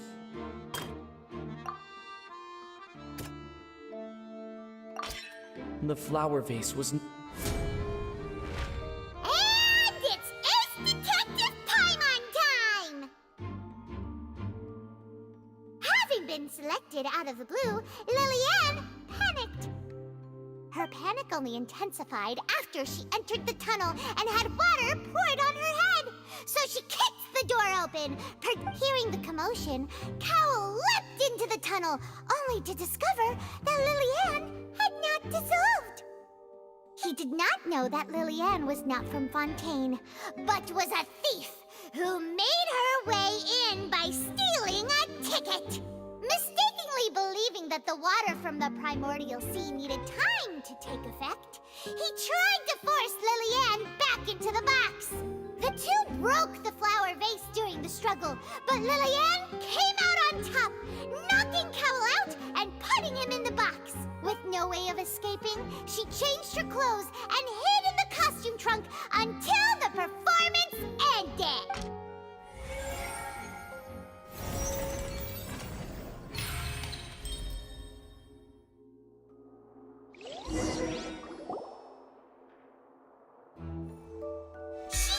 That she would have to go through guard inspection if she tried to leave afterward. So, she has been trapped in the opera house these last 2 days. She had already become desperately hungry by the time we were chatting over macarons. So, she swiped 2 of them right under our noses. Talk about a sneaky thief. At this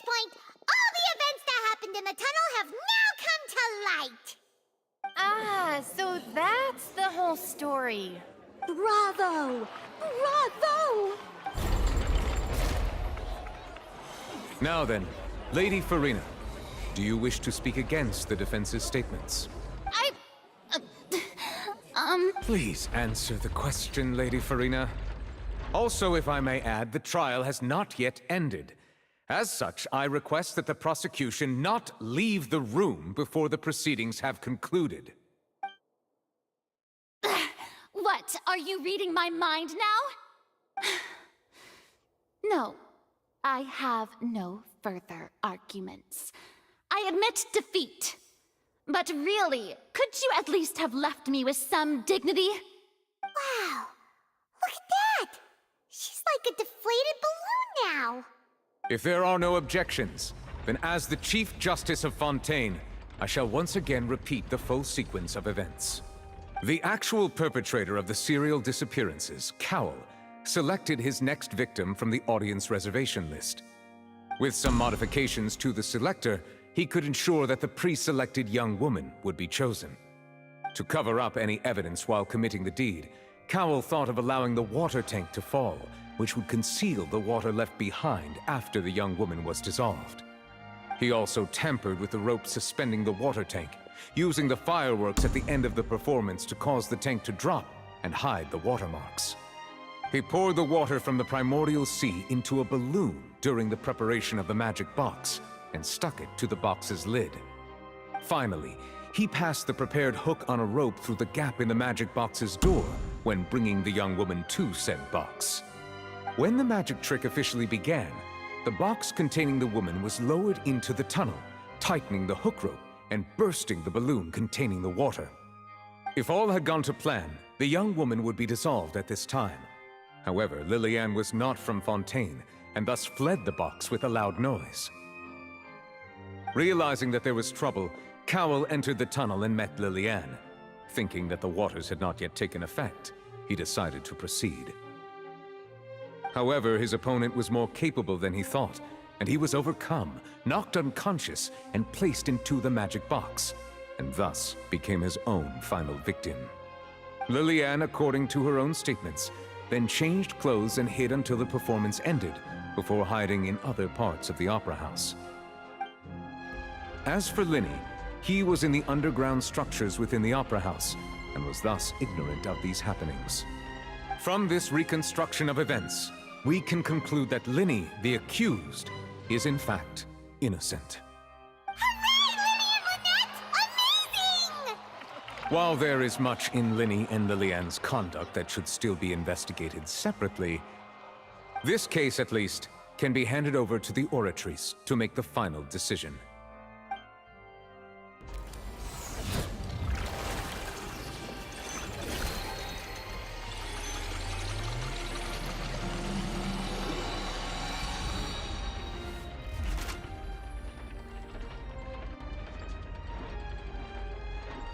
As such, Linny and Lynette are officially declared not guilty.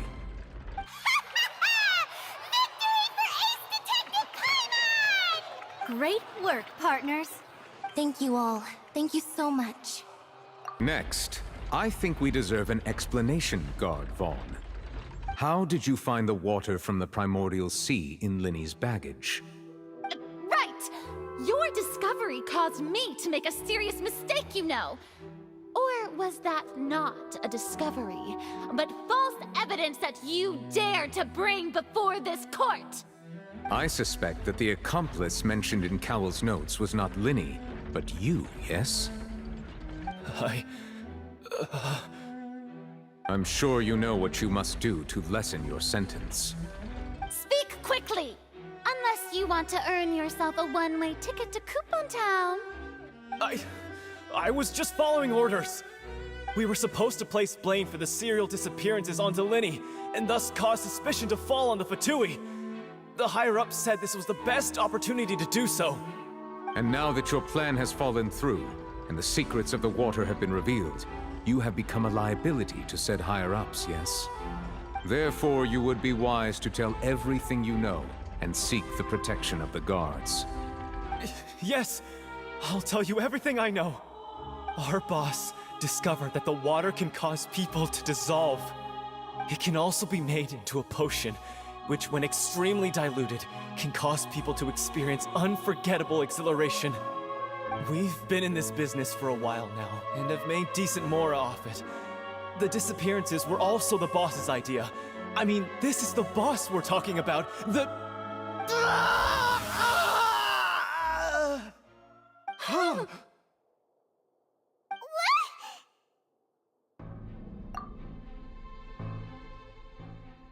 And now he can no longer talk. Such ruthlessness.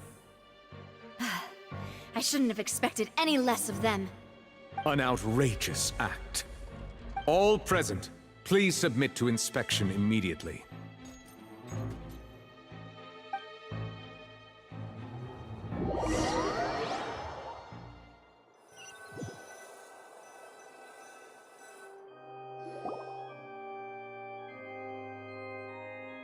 So, we're just going back now?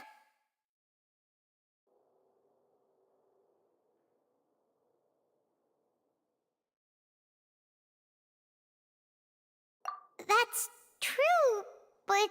Traveler, Paimon! Please wait.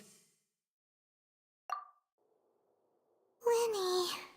I know you may not want to speak to me right now. Maybe you don't even want to look at me. But still, let me thank you again for defending me to the end, even after you learned that I'm a member of the Fatui. I guess. But regardless, I'd like the opportunity to set things straight. I didn't approach you with any ulterior motives or ill intent. I've spoken to you as myself, just plain Linny this entire time. As for why I'm a Fatus, it's because the goals of the House of the Hearth align with those of an orphan like me. That's all. That was how Father, who you might know as the Knave, approached recruiting us back then too. The Knave? The one who controls the House of the Hearth? She's your father? That's right. And since we're here, I was wondering, would you mind hearing a story? It's about my past. Back when our parents first died, Lynette and I were left wandering the streets. To survive, I took to surreptitiously observing an older street performer who did magic. It took me several days to figure out how he pulled off his amazing tricks. I took my sister through several streets until we found a crowded corner, and we began to perform magic tricks there. To my surprise, we proved to be pretty popular, and we could at least stop worrying about where our next meal would come from for a time. But I didn't want my sister to remain a street rat together with me forever.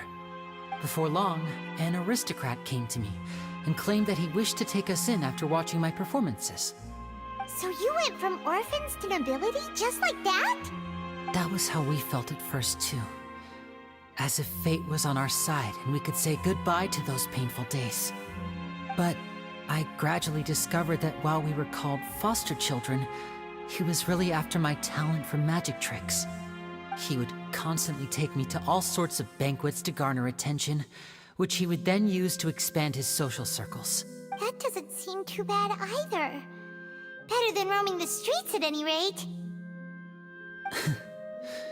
It took a while for me to realize just how dark his heart really was. After one particular performance at a banquet, I discovered that Lynette was not on the same return vehicle as me. I waited a long time after we returned home, but she did not come back. I went to that noble's bedroom and asked him about her whereabouts. The answer he gave me was, she caught the eye of the most eminent person at the banquet, so I sent her over as a gift. I mean, you'll be able to perform your magic regardless of who your assistant is, yes? Oh no. So he was gonna... But wouldn't Fontaine's laws deal with such people? As far as outsiders are concerned, this is a relationship akin to adoption or foster care, and they have their ways of escaping the eye of the law. I managed to ferret out the location of the mansion of that so-called eminent person and hurried through the night. But by the time I leaped over the walls, avoided the guards, and made my way in, all I saw was the moonlit ground covered in blood. And the knave, standing there in the darkness. So, she'd already taken care of that guy. That's right. She had rescued my sister before she could come to any harm, and had even discovered several girls hidden in a basement, all of them orphans. Father, I mean, the knave, might have seen something in me, and so she made me an offer. The House of the Hearth welcomes you, for your interests align with ours. Here, none will ever betray you. Indeed, betrayal shall never be permitted here. I was hesitant to trust her. I mean, I had just been betrayed by nobles. But she was also quick to destroy the noble who had taken us in at first, giving us back our freedom. Oh, so that's how the two of you joined the House of the Hearth. She has her own plans. She has gained permission from the Saritsa to first use the Gnosis' power when she obtains it. She plans to use it to find a way to break the prophecy and save Fontaine. So, she believes in that prophecy too? That's right. The whole House of the Hearth is currently working to combat that crisis. Today's case has also proven that people from Fontaine can indeed dissolve into some sort of water, thus further supporting the prophecy. Everyone at Hotel Bouffe d'été, including the knave, has their roots in Fontaine. And we will always defend our homeland. To us orphans, the only connection we have left to this world, apart from our family, is our homeland. So, from small deeds like distributing magic pockets to huge schemes like stealing a Gnosis, everything is aimed at dealing with that prophecy. It's all right. I understand. The only thing I can do is relate all this to you. I just hope you can understand that even as a member of the House, I have never stopped making my own decisions, and that I believe what I'm doing is right. If you should need anything at all in the future, feel free to find me. I will do my best to help you, as plain Linny.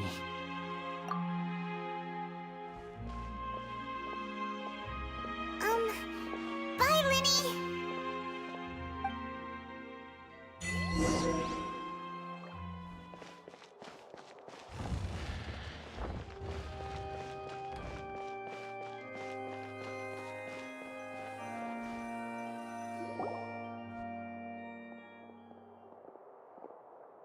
Hey there! What was with the disappearing act you pulled right as the trial ended? Were you looking for us, Navia? Well, this whole thing isn't exactly over, is it? I do feel that we're getting closer to solving the serial disappearances case, though. Don't you think so, too? Huh? What's wrong, my dear partner?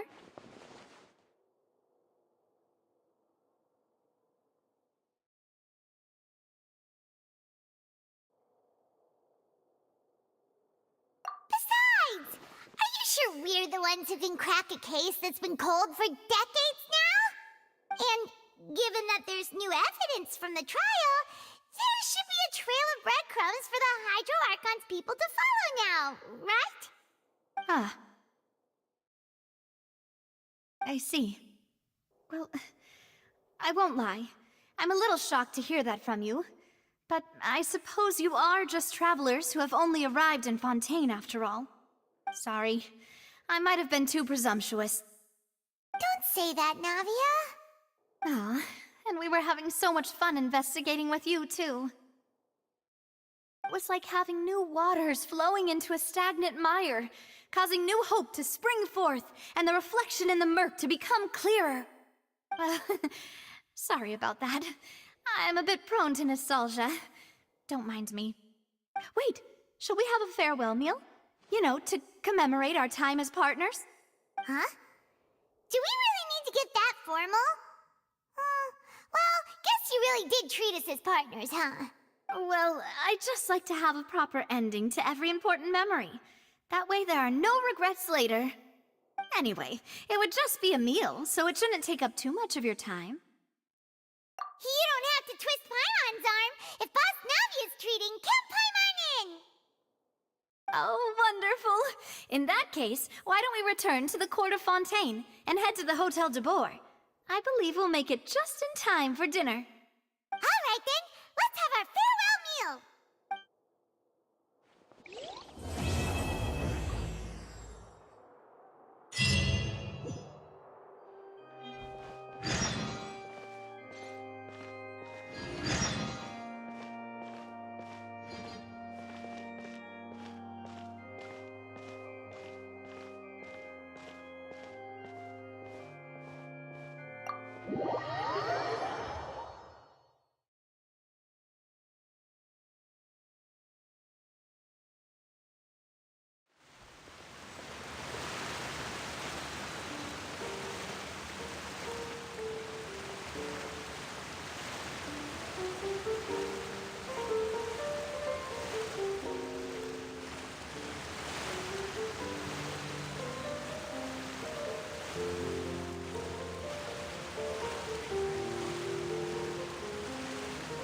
Welcome to the Opera Epiclese.